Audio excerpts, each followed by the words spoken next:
ಮತ್ತೊಮ್ಮೆ ಎಲ್ರಿಗೂ ಅಮರ್ಸ್ ಕ್ಲಾಸಸ್ಗೆ ಸ್ವಾಗತ. ನಾನು ಅಂಬರೀಶ್ ಪೋತ್ನಾಳ್. ಇದು ಕ್ಲಾಸ್ ನಂಬರ್ 930 ಆಗುತ್ತೆ ಮತ್ತು ಒಂದು ವಿಶೇಷ ವಿಡಿಯೋ.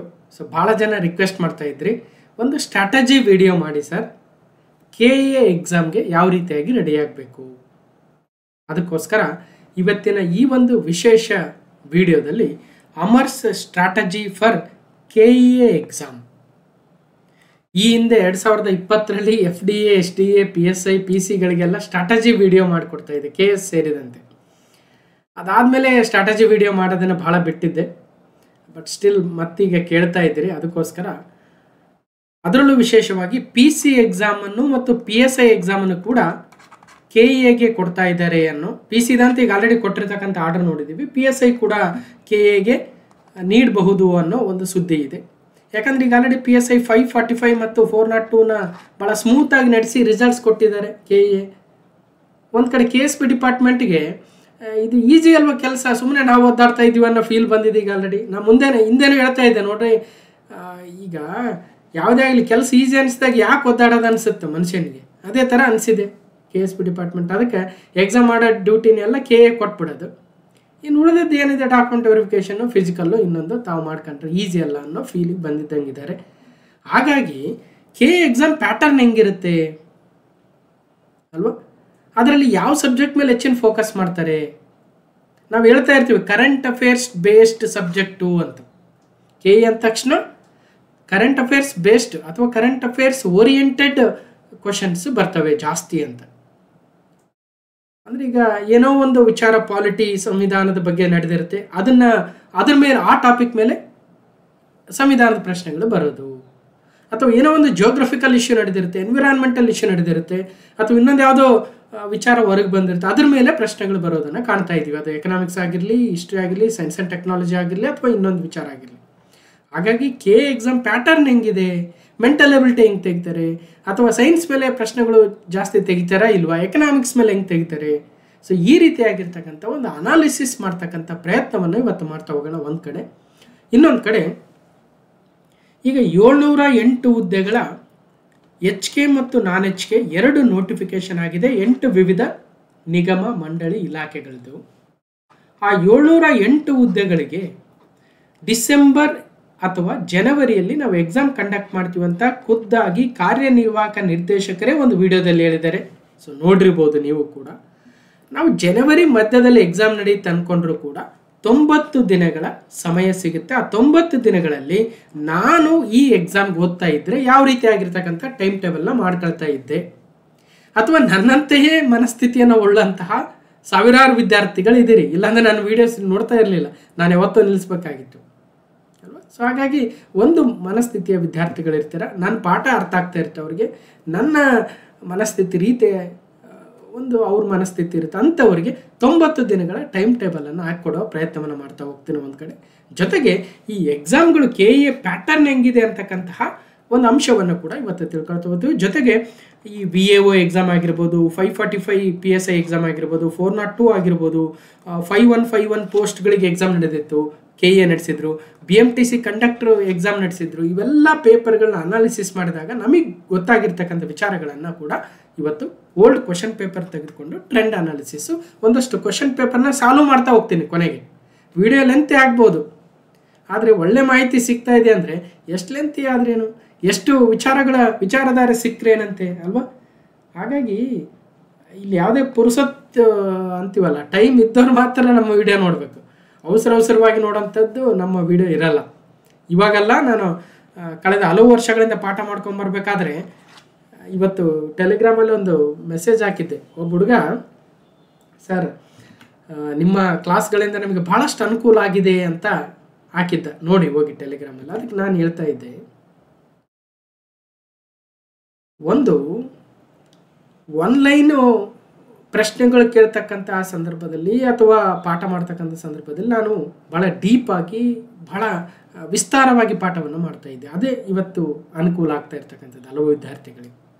ಓಕೆ, ಬನ್ನಿ ಹಾಗಾದರೆ ಇವತ್ತಿನ ವಿಶೇಷ ವಿಡಿಯೋದಲ್ಲಿ ಏನನ್ನು ತಿಳ್ಕೊಳ್ತಾ ಹೋಗ್ತೀವಿ. ಈ KA ಪರೀಕ್ಷೆಗಳಿಗೆ ತಯಾರಿಯನ್ನು ಹೇಗೆ ನಡೆಸೋದು ನಾವು, ಈ 90 ದಿನಗಳ ಟೈಮ್ ಟೇಬಲಲ್ಲಿ ಏನಿದೆ ಅಂತಕ್ಕಂಥ ಮಾಹಿತಿ, ಜೊತೆಗೆ ಭಾಳ ಜನ ಏನಿದೆ ಸ್ಟ್ರಾಟಜಿ ಅಂತ ಬಂದಿರ್ತೀರಿ ಅಂಥವ್ರಿಗೆ ಈ ಒಂದು ಕಿರು ಪರಿಚಯವನ್ನು ಕೂಡ ಕೊಟ್ಟಿದ್ದೀನಿ. ಯಾಕಂದರೆ ಕಿರು ಪರಿಚಯ ಯಾಕೆ ಕೊಡ್ತಾ ಇದ್ದೀನಿ ಅನ್ನೋ ಉದ್ದೇಶವನ್ನು ಕ್ಲಾರಿಟಿ ತೆಗೆದುಕೊಳ್ಳಿ. ಫಸ್ಟ್ ಟೈಮ್ ನೋಡೋರಿಗೆ ನಾವು ಸರಿಯಾದ ಮಾರ್ಗದರ್ಶಕನನ್ನು ಫಾಲೋ ಮಾಡ್ತಾ ಇದ್ದೀವಾ ಇಲ್ವಾ, ಅವರು ಫಸ್ಟ್ ಎಕ್ಸಾಮ್ನ ಕ್ಲಿಯರ್ ಮಾಡಿರ್ತಕ್ಕಂಥ ಅನುಭವ ಇದೆಯಾ ಇಲ್ವಾ, ಫಸ್ಟ್ ನಾವು ಎಕ್ಸಾಮ್ ಕ್ಲಿಯರ್ ಮಾಡಿದ್ರೆ ತಾನು ನಿಮಗೆ ಗೈಡ್ ಮಾಡೋಕ್ಕಾಗೋದು ಅಲ್ವಾ, ಇಲ್ಲಾಂದರೆ ಅರೆ ಬೇರೆ ಬೆಂದ ಆಹಾರ ಆಗುತ್ತೆ. ಫಸ್ಟ್ ನಾವು ಅದನ್ನು ಕ್ಲಿಯರ್ ಮಾಡಿ ಆ ಹಂತವನ್ನು ದಾಟಿ ಆ ನಂತರ ಪಾಠ ಮಾಡಿದಾಗ ಅದಕ್ಕೊಂದು ಬೆಲೆ ಇರುತ್ತೆ. ಇಲ್ಲೇನಾಗುತ್ತೆ, ಎಕ್ಸಾಮ್ ಪ್ರಿಪೇರ್ ಆಗೋದು ಒಂದು ವೇಳೆ ಪಾಸ್ ಆಗದೆ ಹೋದರೆ ಪಾಠ ಮಾಡೋಕ್ಕೆ ಸ್ಟಾರ್ಟ್ ಮಾಡೋದು, ಹಂಗಲ್ಲ ಇದು. ಹಂಗಾದರೆ ಅದು ಬೇರೆ ಆಗುತ್ತೆ. ಇರಲಿ, ಅದ್ರ ಬಗ್ಗೆ ನಾವು ಮಾತಾಡೋದು ಬೇಡ. ಒಟ್ಟಿನಲ್ಲಿ ಫಾಲೋ ಮಾಡಬೇಕಾದ್ರೆ ನಿಮಗೆ ಸರಿಯಾದ ಮಾಹಿತಿ ಕೊಡುವಂತಹ ಸಾಮರ್ಥ್ಯ ಇದೆಯೇ ಇಲ್ಲ ಅನ್ನೋದಕ್ಕೆ ಇಲ್ಲೊಂದಷ್ಟು ಕಿರು ಪರಿಚಯ ಇದೆ. ನಿಧಾನವಾಗಿ ನೋಡಿ, ಫಸ್ಟ್ ಟೈಮ್ ನೋಡ್ತಕ್ಕಂಥವ್ರು. ಓಕೆ, ಇನ್ನು ಅಮರ್ಸ್ ಕ್ಲಾಸಸ್ ಅಂತಕ್ಕಂಥ ಟೆಲಿಗ್ರಾಮ್ ಚಾನಲ್ ಇದೆ, ಯೂಟ್ಯೂಬ್ ಚಾನಲ್ ಇದೆ. ಸೊ ಯಾರಿಗೆ ಸಾಧ್ಯ ಇದೆ ಅವರು ಸಬ್ಸ್ಕ್ರೈಬ್ ಆಗಿ, ಯಾರಿಗೆ ಸಾಧ್ಯ ಇದೆ ಅವರು ಜಾಯ್ನ್ ಆಗಿ. ಇಲ್ಲಿ ಯಾವುದೇ ಒತ್ತಾಯ ಇಲ್ಲ. ಒತ್ತಾಯ ಮಾಡೋದಕ್ಕೆ ಇದು ಯಾವುದೋ ಬೇರೆ ಕಂಟೆಂಟ್ ವಿಡಿಯೋ ಅಲ್ಲ, ಇದು ಓದುವಾಗ ಯಾರಿಗೆ ಆಸಕ್ತಿ ಇದೆ ಅವರು ಬಂದು ಓದ್ತಾರೆ. ಇಲ್ಲೇನು ಲಕ್ಷಾನುಗಟ್ಟಲೆ ಉದ್ಯೋಗಗಳಿಲ್ಲ, ಇರೋದೇ 1708 ಪೋಸ್ಟ್ ಕರೆದಿದ್ದಾರೆ ಅಷ್ಟೇ, ಜಸ್ಟ್ 708. ಆ 708 ಜನ ಯಾರು ಅನ್ನೋದು ಡಿಸೈಡ್ ಮಾಡ್ತಕ್ಕಂಥ ಪರೀಕ್ಷೆಗಳು. ಇಲ್ಲಿ ಸಿಟ್ಟು ಸೆಡುವು ಇತ್ತಿಂದ ಯಾಕೆ ನೋಡಬೇಕು, ಅದ್ಯಾಕೆ ಮಾಡಬೇಕು, ಈತ ಲೆಂತಿ ಮಾಡ್ತಾನೆ ಅಂದರೆ ನಿಮ್ಮ ಅದೃಷ್ಟ ನಿಮ್ಮ ದುರಾದೃಷ್ಟದ ಮೇಲೆ ಹೋಗುತ್ತೆ ಅಷ್ಟೇ. ಭಾಳ ಜನ ಆಗ್ತಿರ್ತಾರೆ ಹಂಗೆ ಹಿಂಗೆ, ಗೊತ್ತಾಗುತ್ತೆ ನಮ್ಗೆ ಅವಲೇ ಎಲ್ಲ. ಓಕೆ, ಇರಲಿ. KEA VAO 1000 ಪೋಸ್ಟ್ ಕರೆದಾಗ ಅದರಲ್ಲಿ 27/10/2024 ಕರೆದಿದ್ರು. ಅದರಲ್ಲಿ ಹಿಸ್ಟ್ರಿ ಪ್ರಶ್ನೆಗಳು 21 ಇದ್ವು, ಜಿಯೋಗ್ರಫಿ 5 ಇದ್ವು, ಪಾಲಿಟಿ ಕಾನ್ಸ್ಟಿಟ್ಯೂಷನ್ ಕೇವಲ 5 ಪ್ರಶ್ನೆ ಇದು. VAOದಂಥ ಪರೀಕ್ಷೆಯಲ್ಲಿ ಗಮನಿಸಿ, VAO village administrative officer, village accountant ಅಂತ ಏನು ಕರಿತೀವಲ್ಲ, ಅದರಲ್ಲಿ ಜಿಯೋಗ್ರಫಿ ಕೇವಲ 5, ಪಾಲಿಟಿ ಕೇವಲ 5 ಬಂದಿದ್ವು, ಎಕನಾಮಿಕ್ಸ್ 1 ಪ್ರಶ್ನೆ ಇರಲಿಲ್ಲ, ಕರೆಂಟ್ ಅಫೇರ್ಸ್ ಬೇಸ್ಡ್ ಪ್ರಶ್ನೆಗಳು 37 ಇತ್ತು. 37 ಕರೆಂಟ್ ಅಫೇರ್ಸ್ ಬೇಸ್ಡ್ ಪ್ರಶ್ನೆಗಳು. ಭಾಳ ಜನ ಇಲ್ಲರಿ, ಅವ್ರು ಕರೆಂಟ್ ಅಫೇರ್ಸ್ ಮಾಡ್ತಾರಲ್ಲ ಅದಕ್ಕಾಗಿ 37 ಅಂತ ಹೇಳ್ತಾರೆ, ಬಂದಿದ್ದೆ ಒಂದು 10-12 ಅಂತ ಹೇಳ್ತಿರ್ತಾರೆ. ಬೇಕಾಗಿಲ್ಲ ನಮಗೆ. ಯಾರು ಏನು ಅನ್ಕಂದ್ರಿ ಏನ್ರಿ, ನಿಮಗೆ ಎಕ್ಸಾಮ್ ಪಾಸ್ ಆಗಬೇಕು, ನಮಗೆ ಮಾಡಿರೋ ಪಾಠ ಒಂದಷ್ಟು ಜನಕ್ಕೆ ಯೂಸ್ ಆಗ್ಬೇಕು ಅಷ್ಟೇ. 37 ಬಂದ್ರೇನು, 17 ಬಂದ್ರೇನು, ಬರೀ 7 ಬಂದ್ರೇನು, ನಾವು ಮಾಡಿರೋ ಪ್ರಶ್ನೆಗಳು ಬಂದವ ಇಲ್ಲ ಅಷ್ಟೇ ಮ್ಯಾಟ್ರ್. ಎಕ್ಸಾಮಲ್ಲಿ ಏನೆಲ್ಲ ಸುಮ್ಮನೆ ಕತೆ ಹೇಳಿ ಪಾಠ ಮಾಡಿ ಟೈಮ್ ವೇಸ್ಟ್ ಮಾಡಿದ್ರೆ ಅಲ್ಲ, ಎಕ್ಸಾಮಲ್ಲಿ ಪ್ರಶ್ನೆ ಬಂದವ ಇಲ್ಲ ಅಷ್ಟೇ ಮ್ಯಾಟ್ರ್. ನೀನು ಎಕ್ಸಾಮ್ ಸೆಲೆಕ್ಷನ್ ಲಿಸ್ಟಲ್ಲಿ ಅದೆಯೇ ಇಲ್ಲ ಅಷ್ಟೇ. ನಾನು 12 ಗಂಟೆ ಓದ್ತಿದ್ದೆ, 24 ಗಂಟೆ ಓದಿದೆ, ಉಪವಾಸ ಓದಿದೆ, ಹೊಟ್ಟೆ ತುಂಬ ಊಟ ಮಾಡಿ ಓದಿದೆ, ಅವು ಯಾರೂ ಕೇಳಲ್ಲ. ಗೊತ್ತಾಯ್ತಾ? ಇಲ್ಲ, ಅದಕ್ಕೆ ಕಿರುಪರಿಚಯ ಹೇಳ್ತೀನಿ. ಕಿರುಪರಿಚಯ ಯಾಕೆ ಹೇಳ್ತೀವಿ ಅಂದ್ರೆ ಅದಕ್ಕೇ ಎಲ್ಲ ಕಷ್ಟಪಟ್ಟು ಎಲ್ಲ ಕಷ್ಟ ಕಾರ್ಪಣ್ಯಗಳನ್ನು ಕಂಡೇ ಈ ಹಂತಕ್ಕೆ ಬಂದಿರ್ತೀವಿ. ನಮ್ಮ ರಾಜ್ಯದಲ್ಲಿ ಅತ್ಯುನ್ನತ ಇಂಜಿನಿಯರಿಂಗ್ ಕಾಲೇಜ್ಗಳಲ್ಲಿ ಒಂದಾದ PSITಯಿಂದ ಇಂಜಿನಿಯರಿಂಗ್ ಪದವಿ ಪಡೆದಿರ್ತಕ್ಕಂಥದ್ದು, ದೇಶಕ್ಕೆ ಮೊಟ್ಟ ಮೊದಲ IITಯಿಂದ ಸ್ನಾತಕೋತ್ತರ ಪದವಿ ಪಡೆದಿರ್ತಕ್ಕಂಥದ್ದು, KS ಎಕ್ಸಾಮ್ನ ಒಂದೇ ಒಂದು ಅಟೆಂಪ್ಟ್, ಅದರಲ್ಲೇ prelims mains interview ಹೋಗಿರ್ತಕ್ಕಂಥದ್ದು.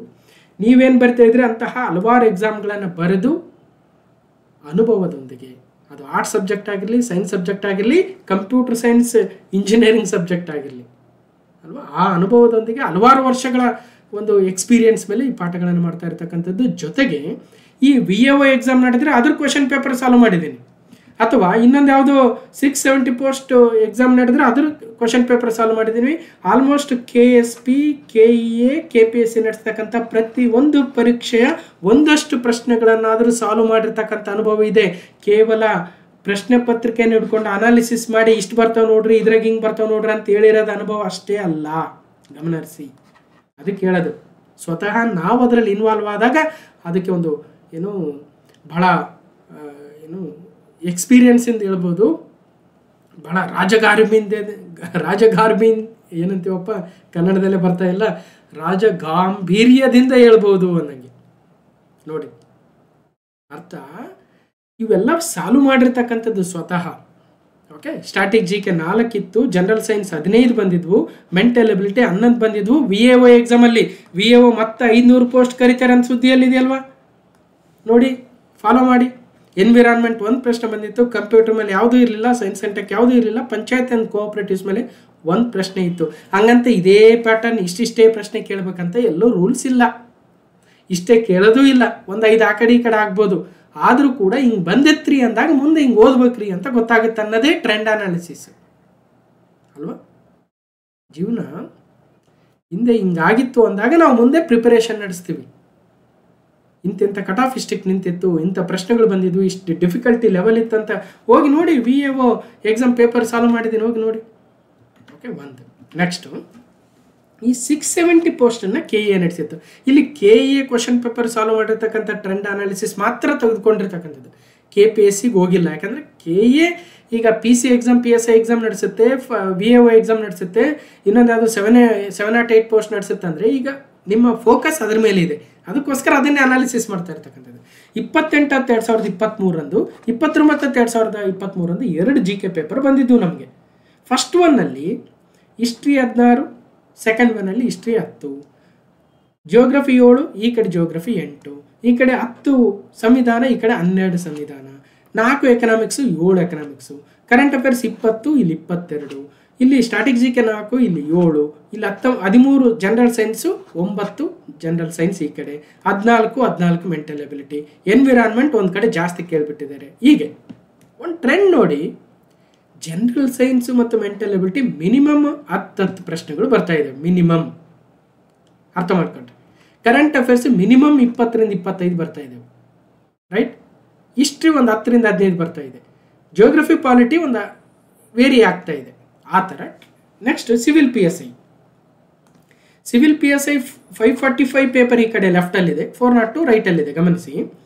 History 10 545 history 16 402 ಅಲ್ಲಿ, ಜಿಯೋಗ್ರಫಿ 5 ಈ ಕಡೆ 7, ಈ ಕಡೆ 6 ಪಾಲಿಟಿ, ಈ ಕಡೆ 8 ಪಾಲಿಟಿ, ಎಕನಾಮಿಕ್ಸ್ 2 ಇತ್ತು, ಎಕನಾಮಿಕ್ಸ್ 4 ಇದೆ. ಎಕನಾಮಿಕ್ಸ್ ನೋಡಿ ಆದಷ್ಟು ಕಡಿಮೆ ಇರುತ್ತೆ, ಆದಷ್ಟು ಕಡಿಮೆ. ಅಂದರೆ ನಮ್ಮ ಆರ್ಟ್ ಸಬ್ಜೆಕ್ಟಲ್ಲಿ ಹಿಸ್ಟ್ರಿ, ಜಿಯೋಗ್ರಫಿ, ಪಾಲಿಟಿ ತೆಗೆದುಕೊಂಡಾಗ ಎಕನಾಮಿಕ್ಸ್ ಕ್ವಶನ್ಸು ಸ್ವಲ್ಪ ಕಡಿಮೆ ಇರ್ತವೆ. ನೀವು KPSC ತೊಗೊಳ್ರಿ, KA ತೊಗೊಳ್ರಿ, ಯಾವುದೇ ತೊಗೊಳ್ರಿ, ಗಮನ ಇರಿಸಿ. ಮತ್ತು ಆ ಎಕನಾಮಿಕ್ಸ್ ಪ್ರಶ್ನೆಗಳಲ್ಲಿ ಕರೆಂಟ್ ಅಫೇರ್ಸ್ ಬೇಸ್ಡ್ ಎಕನಾಮಿಕ್ಸೇ ಜಾಸ್ತಿ ಇರ್ತವೆ, ಅದನ್ನು ಗಮನಿಸಬೇಕು. ಅಂದರೆ ಇವತ್ತು ರೆಪೋ ರೇಟ್ ಸುದ್ದಿಯಲ್ಲಿದೆ ಅಂದರೆ, ಅಥವಾ ಇನ್ನೊಂದು ಯಾವುದೋ RBI ಪಾಲಿಸಿ ಸುದ್ದಿಯಲ್ಲಿದೆ ಅಂದರೆ, ಗೌರ್ಮೆಂಟ್ ಎಕನಾಮಿಕ್ಸ್ ಪಾಲಿಸಿ ಸುದ್ದಿಯಲ್ಲಿದೆ ಅಂದರೆ ಅದ್ರ ರಿಲೇಟೆಡೇ ಪ್ರಶ್ನೆಗಳು ಇರೋದನ್ನು ಕಾಣ್ತಾ ಇದ್ದೀವಿ. ಇನ್ನು current affairs civil PSI 545 37 current affairs ಬಂದಿದ್ವು. ಇವತ್ತು ಎಷ್ಟೋ ಜನ ಟ್ರೈನಿಂಗಲ್ಲಿದ್ದಾರೆ, ಎಷ್ಟೋ ಜನ ನಮ್ಮ ವಿಡಿಯೋಸ್ ರೆಫರ್ ಮಾಡಿರ್ತಕ್ಕಂಥವ್ರು.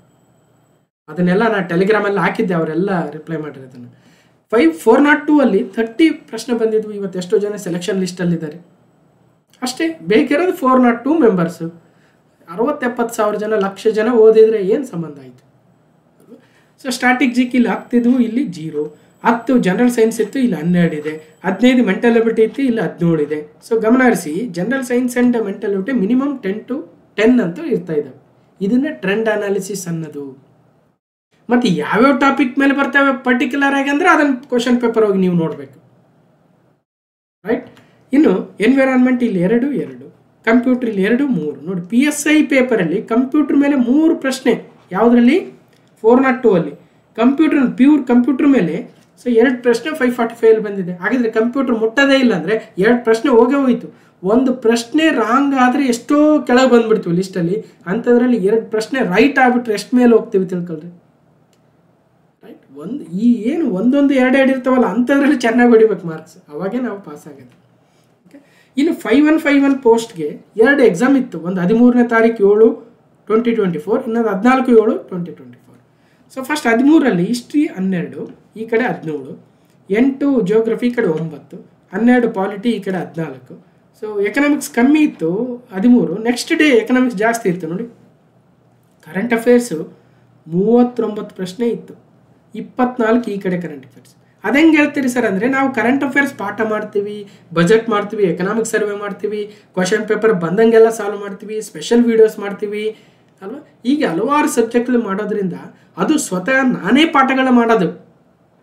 ಹಾಗಾಗಿ ನನಗೆ ಅದ್ರ ಮೇಲೆ ಹೋಲ್ಡ್ ಇದೆ. ಅದೇ ಹೇಳಿದ್ವಲ್ಲ, ರಾಜ ಗಾಂಭೀರ್ಯದಿಂದ ಹೇಳಬಲ್ಲೆವು ಅಂತ. ಇಷ್ಟು ಎಫರ್ಟ್, ಸಾವಿರಾರು ವೀಡಿಯೋ ಮಾಡೋದು ಸುಮ್ಮನೆ ಅಲ್ಲ. 1200 ವೀಡಿಯೋಸ್ ಮಾಡ್ಬೇಕಂದ್ರೆ ದಿನಕ್ಕೆ 1 ವೀಡಿಯೋ ಅಂದರೆ 1200 ದಿನ ನಾನು ಇನ್ವೆಸ್ಟ್ ಮಾಡಿರ್ಬೇಕು. ಒಂದೊಂದು ವೀಡಿಯೋಗೆ 2 ದಿನ ಇನ್ವೆಸ್ಟ್ ಮಾಡಿದ್ದೀನಿ ಅಂದರೆ 1200 × 2 2400 ದಿನ ಇದಕ್ಕೆ ಎಫರ್ಟ್ ಹಾಕಿರಬೇಕು. ಮತ್ತು ನಾವು ಓದಬೇಕಾದ್ರೆ ಅದೆಲ್ಲ ಕತೆ ಬಹಳ ದೊಡ್ಡದಿರುತ್ತೆ. ಜನರಲ್ ಸೈನ್ಸ್ 15 ಈ ಕಡೆ, 15 ಆಲ್ಮೋಸ್ಟು, ಮೆಂಟಲ್ ಎಬಿಲಿಟಿ 11, 9. ಸೊ ಇಷ್ಟು ಗಮನಿಸಿ. ಅದು ಬಿಟ್ಟರೆ ಇನ್ನೊಂದು 1/9/2024 BMTC ಕಂಡಕ್ಟರ್ ಪೋಸ್ಟು ನಡೆದಿತ್ತು. ಅದರಲ್ಲಿ 18 history, geography 12, polity 13, 4 economics, 30 current affairs. Okay, so ನೋಡಿ ಇವೆಲ್ಲ mental ability, general science normal 10 to 15 ರೇಂಜಲ್ಲಿ ಬರ್ತಾ ಇದೆ. ಅದಕ್ಕೋಸ್ಕರ ಹೇಳಿದ್ದು ಕರೆಂಟ್ ಅಫೇರ್ಸ್ ಹೆಚ್ಚಿನ ಪ್ರಶ್ನೆಗಳನ್ನು ಬರ್ತಾ ಇದ್ದಾವೆ. ನೆಕ್ಸ್ಟ್ ನಡೆಯೋ ಪೇಪರಲ್ಲಿ ಹಂಗೆ ಬರುತ್ತಾ? ಯಾರು ಕಂಡಿದ್ದಾರೆ ಭವಿಷ್ಯ ಕಂಡಿದ್ದಿದ್ರೆ ನಾವು ಯಾರು ಹಿಂಗೆ ಇರ್ತಾ ಇರಲಿಲ್ಲ, ನಮ್ಮ ಭವಿಷ್ಯ ನಮಗೆ ಗೊತ್ತಿದ್ದಿದ್ರೆ, ರೈಟ್? ಇದು ಟ್ರೆಂಡ್ ಆಯಿತು. ಇನ್ನೊಂದು ಪೇಪರ್ ಇದ್ದಂಗಿದೆ ನೋಡಿ, IAS KS free coaching exam 31/5 ಮೊನ್ನೆ ಮೇಲ್ ನಡೆದಿತ್ತು. History 17, geography 16, polity constitution 13, economics 7, current affairs 22, static GK, general science 11, mental ability 10. Okay, ಒಟ್ಟಾರೆಯಾಗಿ ಜನರಲ್ ಸೈನ್ಸು ನಮ್ಮ KPSCಗಿಂತಲೂ KEAದಲ್ಲಿ ಹೆಚ್ಚಿಗೆ ಕೇಳ್ತಾ ಇದ್ದಾರೆ ಅನ್ನೋದು ಒಂದು ಗೊತ್ತಾಗ್ತಾ ಇದೆ. ಮತ್ತು ಕರೆಂಟ್ ಅಫೇರ್ಸ್ ಮೇಲೆ ಹೆಚ್ಚಿನ ಫೋಕಸ್ ಮಾಡ್ತಾ ಇದ್ದಾರೆ. 20ರಿಂದ 25 ಮಿನಿಮಮ್ಮು, 30-35ವರೆಗೂ ಹೋಗಿರ್ತಕ್ಕಂಥ ನಿದರ್ಶನಗಳು ಇದ್ದಾವೆ. ಒಂದು ಎಕ್ಸಾಮಲ್ಲಿ ಯಾವುದೋ 39 ಕಾಣಿಸ್ತಾ ಇತ್ತು, ರೈಟ್? ನೆಕ್ಸ್ಟು ಕಂಪ್ಯೂಟರ್ ಮೇಲೆ 1 or 2 ಕ್ವಶನ್ಸ್ ಬರೋದನ್ನು ನೋಡ್ತಾ ಇದ್ದೀವಿ. ಇನ್ನು ಮೆಂಟಲ್ ಎಬಿಲಿಟಿ ಮೇಲೆ ಮಿನಿಮಮ್ 10 ಕ್ವಶನ್ಸ್ ಇದ್ದಾವೆ. ನೀವು ಸಿಲೆಬಸ್ ನೋಡ್ಕೋಬೇಕು. ಆ ಸಿಲೆಬಸಲ್ಲಿ ಮಾನಸಿಕ ಸಾಮರ್ಥ್ಯ ಅಂತಿದ್ರೆ ಇರುತ್ತೆ, ಅವ್ರು ಕೊಟ್ಟಿಲ್ಲ ಅಂದರೆ ಇರಲ್ಲ. ಅದ್ರ ಬದಲು ಬೇರೆ ಕ್ವಶನ್ಸಲ್ಲಿ 10 ಕ್ವಶನ್ ಆ್ಯಡ್ ಆಗ್ತವೆ ಅಷ್ಟೇ, ರೈಟ್? ಓಕೆ, ಈಗ ಕರ್ನಾಟಕ ಪರೀಕ್ಷಾ ಪ್ರಾಧಿಕಾರ ನಾನ್-HK ಮತ್ತು HK ರೀಸನ್ಗೆ ಸೇರಿದಂತೆ ಒಟ್ಟು 708 ಹುದ್ದೆಗಳ ನೇಮಕಾತಿಯನ್ನು ಆರಂಭಿಸಿದೆ. ಒಳ ಮೀಸಲಾತಿ ಜಾರಿಯಾದ ನಂತರ ಮೊಟ್ಟ ಮೊದಲ ನೋಟಿಫಿಕೇಶನನ್ನು KEA ಮಾಡಿರ್ತಕ್ಕಂಥದ್ದು. KEAಯ ಕ್ರೆಡಿಬಿಲಿಟಿ ಹೆಂಗಿದೆ ಅಂದರೆ, ಅವರು ಎಕ್ಸಾಮ್ನ ಕರೆಕ್ಟಾಗಿ ನಡೆಸ್ತಾರೆ, ಬೇಗನೆ ವ್ಯಾಲ್ಯೂಯೇಷನ್ ಮಾಡ್ತಾರೆ, ಬೇಗನೆ ರಿಸಲ್ಟ್ಸ್ ಕೊಡ್ತಾರೆ ಅನ್ನೋದು ಇದೆ ಅಲ್ವಾ. ಆಮೇಲೆ ಅವರು ಡೈರೆಕ್ಟ್ರು ಬಂದು ತಮ್ಮದು ಏನೇ ಇನ್ಸ್ಟ್ರಕ್ಷನ್ಸ್ ಇದ್ದರೂ ನೇರವಾಗಿ ಬಂದು ಹೇಳ್ತಾರೆ. ವಿದ್ಯಾರ್ಥಿಗಳಿಗೆ ಬಹಳ ಫೋನ್ ಮಾಡಿದಾಗ ರೆಸ್ಪಾನ್ಸ್ ನೋಡೋದನ್ನು ಕೂಡ ಕಾಣ್ತಾ ಇದ್ದೀವಿ. ಇವೆಲ್ಲವೂ ಸರ್ಕಾರಕ್ಕೂ ಕೂಡ ಗೊತ್ತಾಗಿದೆ. ಅದಕ್ಕೋಸ್ಕರ ಬೇರೆ ಬೇರೆ ಇಲಾಖೆಗಳು, ಬೇರೆ ಬೇರೆ ಆರ್ಗನೈಜೇಷನ್ಸ್ ಕೂಡ KEAಗೆ ಮುಖಾಂತರನೇ ಎಕ್ಸಾಮ್ ನಡೆಸೋದಕ್ಕೆ ಇವತ್ತು ಮುಂದುವರಿತಾ ಇದ್ದಾರೆ. ಆದರೆ KE ಎಕ್ಸಾಮ್ ನಡೆಸಿದರೆ ಸ್ವಲ್ಪ ಕ್ವಾಲಿಟಿ ಪೇಪರ್ ಇರ್ತವೆ, ಅದು ಲೆಂತ್ ಇರಲ್ಲ. KPS ಅಷ್ಟು ಲೆಂತ್ ಇರಲ್ಲ ನೋಡಿ. KPS ಒಳ್ಳೆ ಬುಕ್ಲೆಟ್ ಥರ ಇದ್ದರೆ, ಇವ್ರದ್ದು ಕ್ವಾಲಿಟಿ ಪೇಪರ್ ಇರುತ್ತೆ, ಬಟ್ ಕ್ವಶನ್ ಲೆಂತ್ ಭಾಳ ಇರಲ್ಲ. ಡಿಫಿಕಲ್ಟ್ ಇದ್ರೂ ಲೆಂತ್ ಕಮ್ಮಿ ಇರುತ್ತೆ, ಗಮನಿಸಿ. ಓಕೆ, ಅದಕ್ಕೋಸ್ಕರ ಆ ಒಂದು ಕ್ಲಾಸ್ ನಂಬರ್ 921ನಲ್ಲಿ ಏನು ಹುದ್ದೆ, ಏನು ವಿದ್ಯಾರ್ಹತೆ, ಏನು ಇನ್ನಿತರ ವಿಚಾರಗಳನ್ನು ಕಂಪ್ಲೀಟಾಗಿ ಡೀಟೇಲ್ ಆಗಿ ಡಿಸ್ಕಷನ್ ಮಾಡಿದ್ದೀನಿ. ಆ ಸಂದರ್ಭದಲ್ಲಿ ಯಾವುವು 8 ಇಲಾಖೆ, ನಿಗಮ, ಮಂಡಳಿ ಅಂದರೆ ಬೆಂಗಳೂರು ಅಭಿವೃದ್ಧಿ ಪ್ರಾಧಿಕಾರ, Karnataka soaps and detergent limited, RGHS, KKRTC, NEKRTC, ಕೃಷಿ ಮಾರಾಟ ಇಲಾಖೆ, DTE, ಪದವಿ ಪೂರ್ವ ಶಿಕ್ಷಣ ಇಲಾಖೆ, ಇವರೆಲ್ಲರೂ ಸೇರಿದಂತೆ 708 ಹುದ್ದೆಗಳಿಗೆ ನೋಟಿಫಿಕೇಶನ್ ಆಗಿತ್ತು. ಯಾವ್ಯಾವ ಹುದ್ದೆಗಳು ಏನೇನಂತ ಈಗ ಆಲ್ರೆಡಿ ಕ್ಲಾಸ್ ನಂಬರ್ 921ನಲ್ಲಿ ಕಂಪ್ಲೀಟ್ ಹೇಳಿದ್ದೀನಿ.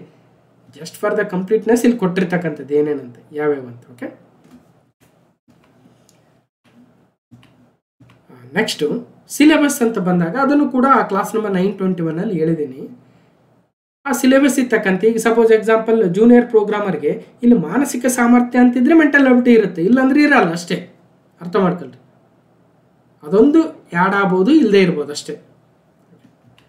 ಅದಾದಮೇಲೆ FDA ಪೇಪರ್, FDAಗೆ A ಇಂದ O ಪ್ರತಿಯೊಂದು ಟಾಪಿಕ್ಕು ಓದ್ತಾ ಹೋಗ್ಬೇಕು. ಅದರಲ್ಲೂ ಮತ್ತು ಇಲ್ಲಿ K ಇಂದ ನೋಡಿ, K ಬೇಡ, I ಇಂದ ತೆಗೆದುಕೊಳ್ಳಿ. ಕರ್ನಾಟಕ ಸಾಮಾಜಿಕ ಮತ್ತು ಸಾಂಸ್ಕೃತಿಕ ಇತಿಹಾಸದ ವಿಷಯಗಳು, ಸ್ವಾತಂತ್ರ್ಯ ನಂತರದಲ್ಲಿ ಕರ್ನಾಟಕದಲ್ಲಿ ಆಗಿರ್ತಕ್ಕಂಥ ಭೂ ಸುಧಾರಣೆಗಳು, ಸಾಮಾಜಿಕ ಬದಲಾವಣೆಯ ವಿಷಯಗಳು, ಕರ್ನಾಟಕದ ಅರ್ಥವ್ಯವಸ್ಥೆ, ಗ್ರಾಮೀಣ ಅಭಿವೃದ್ಧಿ, ಪಂಚಾಯತ್ ರಾಜು, ಗ್ರಾಮೀಣ ಸಹಕಾರ ಸಂಸ್ಥೆಗಳು, ಕೋಆಪರೇಟಿವ್ಸು, ಕರ್ನಾಟಕ ಪರಿಣಾಮ ಆಡಳಿತಕ್ಕಾಗಿ ವಿಜ್ಞಾನ ಮತ್ತು ತಂತ್ರಜ್ಞಾನದ ಪಾತ್ರದ ಕುರಿತ ವಿಷಯಗಳು, ಕರ್ನಾಟಕ ಪರಿಸರ ಸಂಬಂಧಿ ಸಮಸ್ಯೆಗಳು ಮತ್ತು ಅಭಿವೃದ್ಧಿ ಕುರಿತ ವಿಷಯಗಳು, ಬೌದ್ಧಿಕ ಸಾಮರ್ಥ್ಯದ ವಿಷಯಗಳು ಅಂದರೆ ಮೆಂಟಲ್ ಎಬಿಲಿಟಿ ಬಂತು. ಇಲ್ಲಿ ಮಿನಿಮಮ್ 10 ಪ್ರಶ್ನೆ ಫಿಕ್ಸ್ ಮಾಡ್ತಾರೆ. ಸೈನ್ಸಲ್ಲೂ ಕೂಡ ಒಂದು 10 ಪ್ರಶ್ನೆ ಫಿಕ್ಸ್ ಮಾಡ್ತಾರೆ.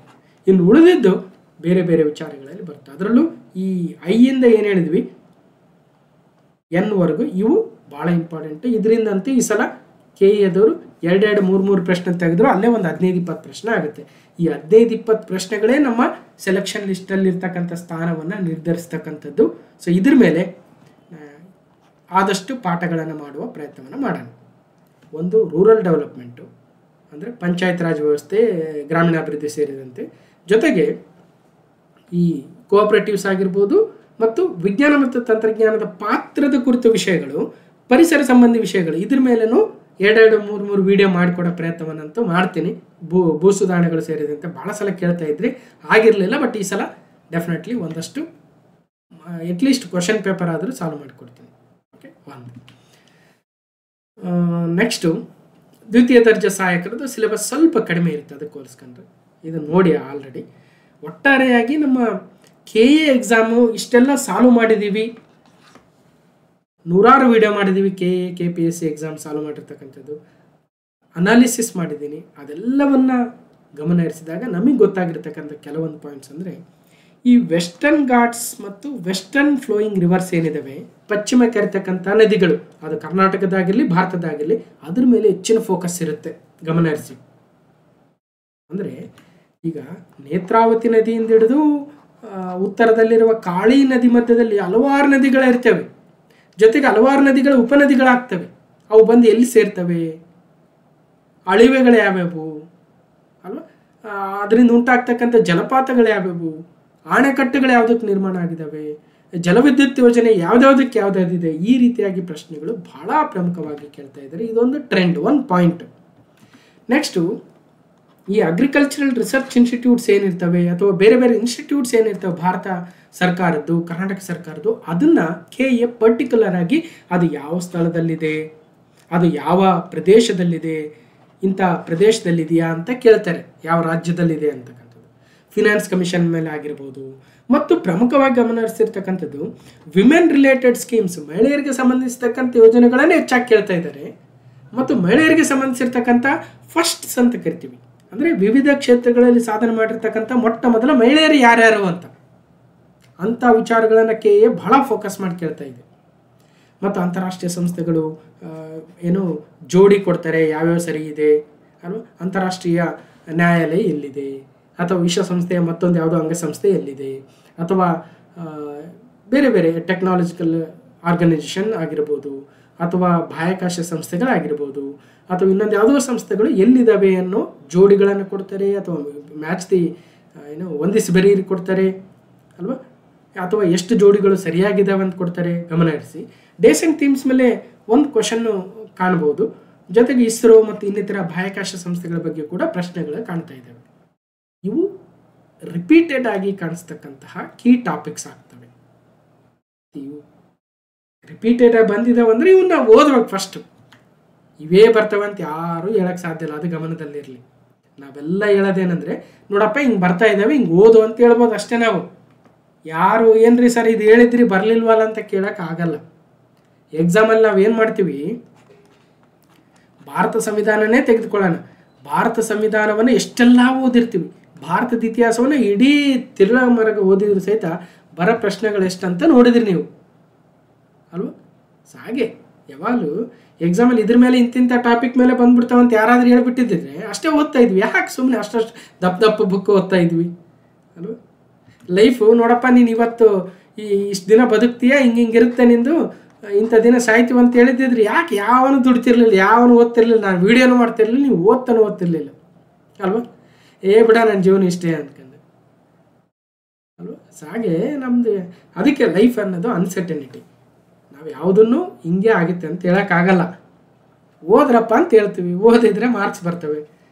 ಇಲ್ಲ ನಿಮಗೆ ಇಂಥದ್ದೇ ಓದಿ ಮಾರ್ಕ್ಸ್ ಬರ್ತಾವೆ ಅನ್ನಂಗಿದ್ರೆ ಅಂಥದ್ದೇ ಓದಿ. ಓಕೆ, ಇನ್ನು ಟೈಮ್ ಟೇಬಲ್ ಕಡೆ ಬರೋಣ ಅಲ್ವಾ.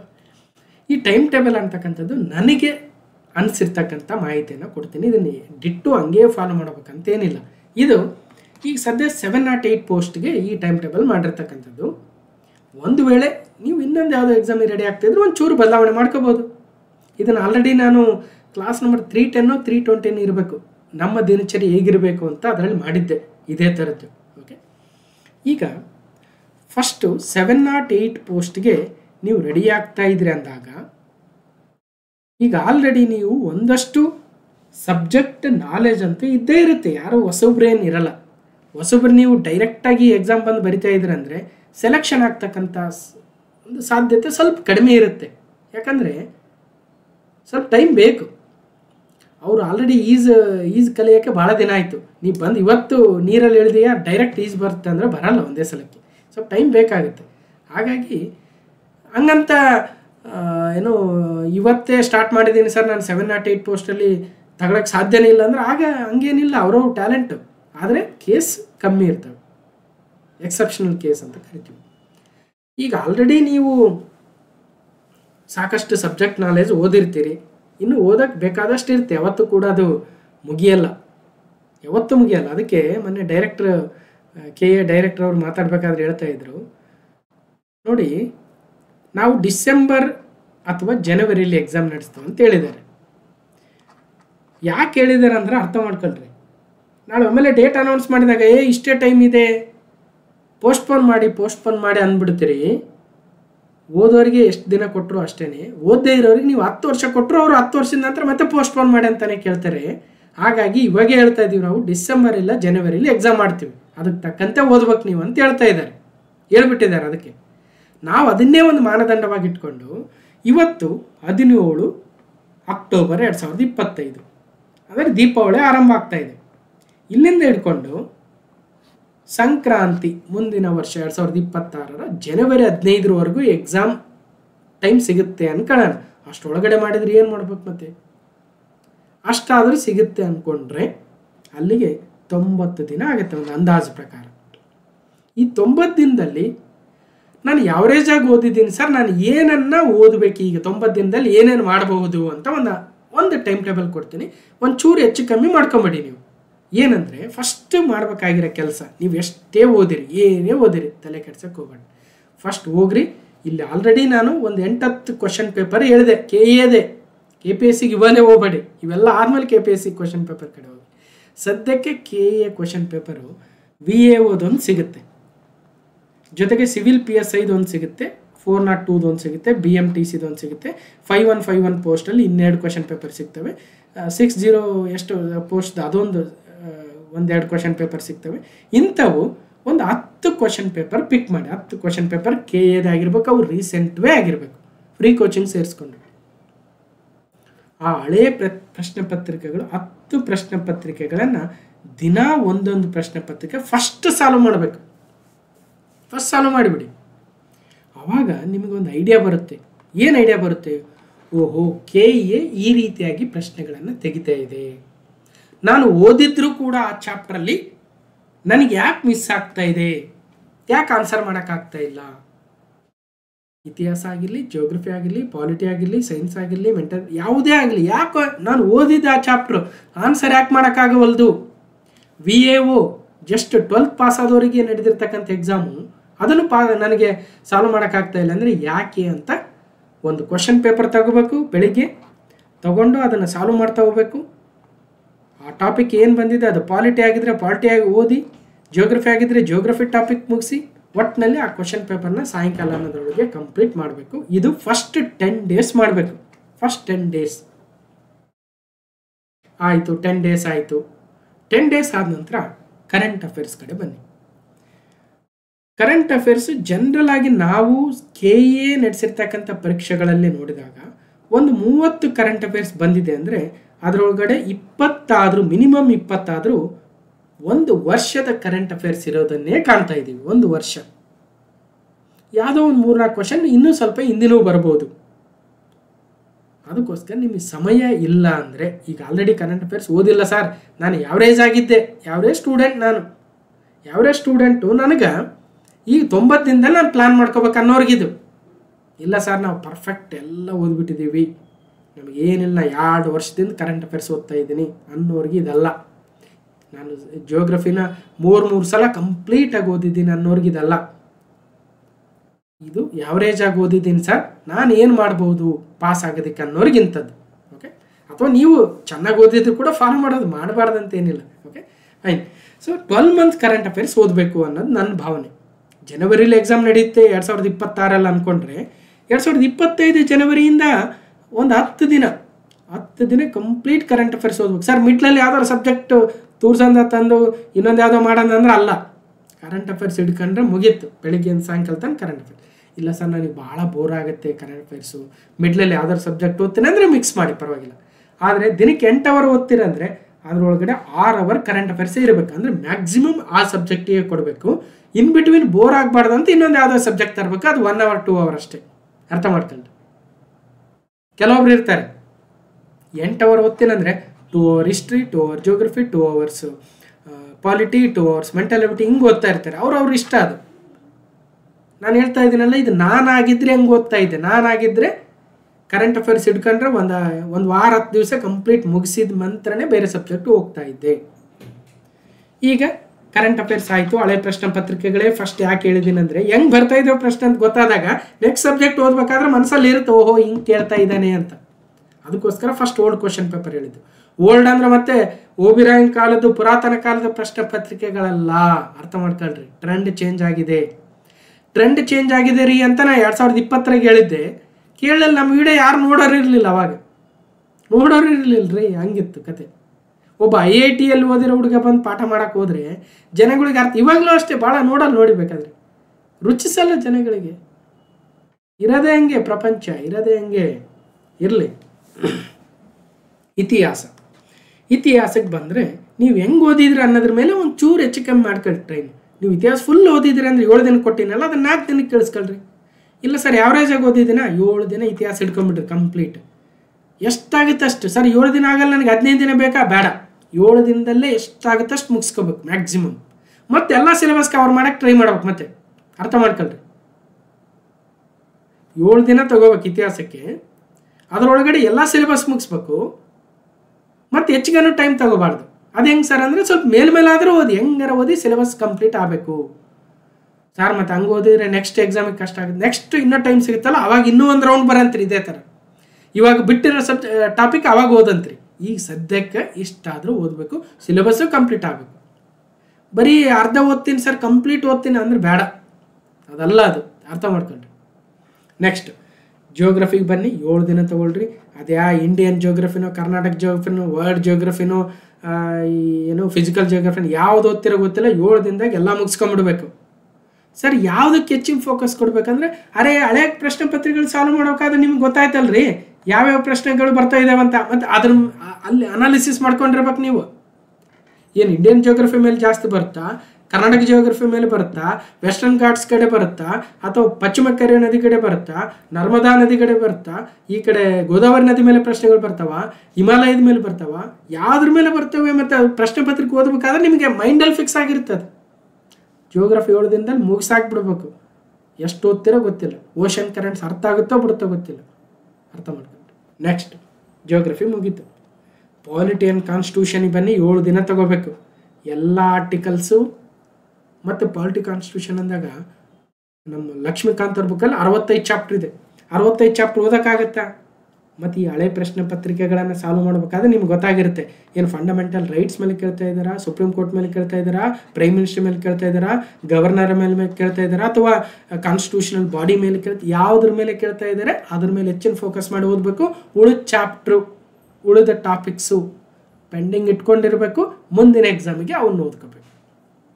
ಅರ್ಥ ಮಾಡ್ಕೊಂಡು ಈ 3 ತಿಂಗಳು ಕೊಟ್ಟರೆ ಬರೀ ಪಾಲಿಟಿನ ಮುಗ್ಸೋಕ್ಕಾಗಲ್ಲ, ಗೊತ್ತಿದೆ ನನಗೆ.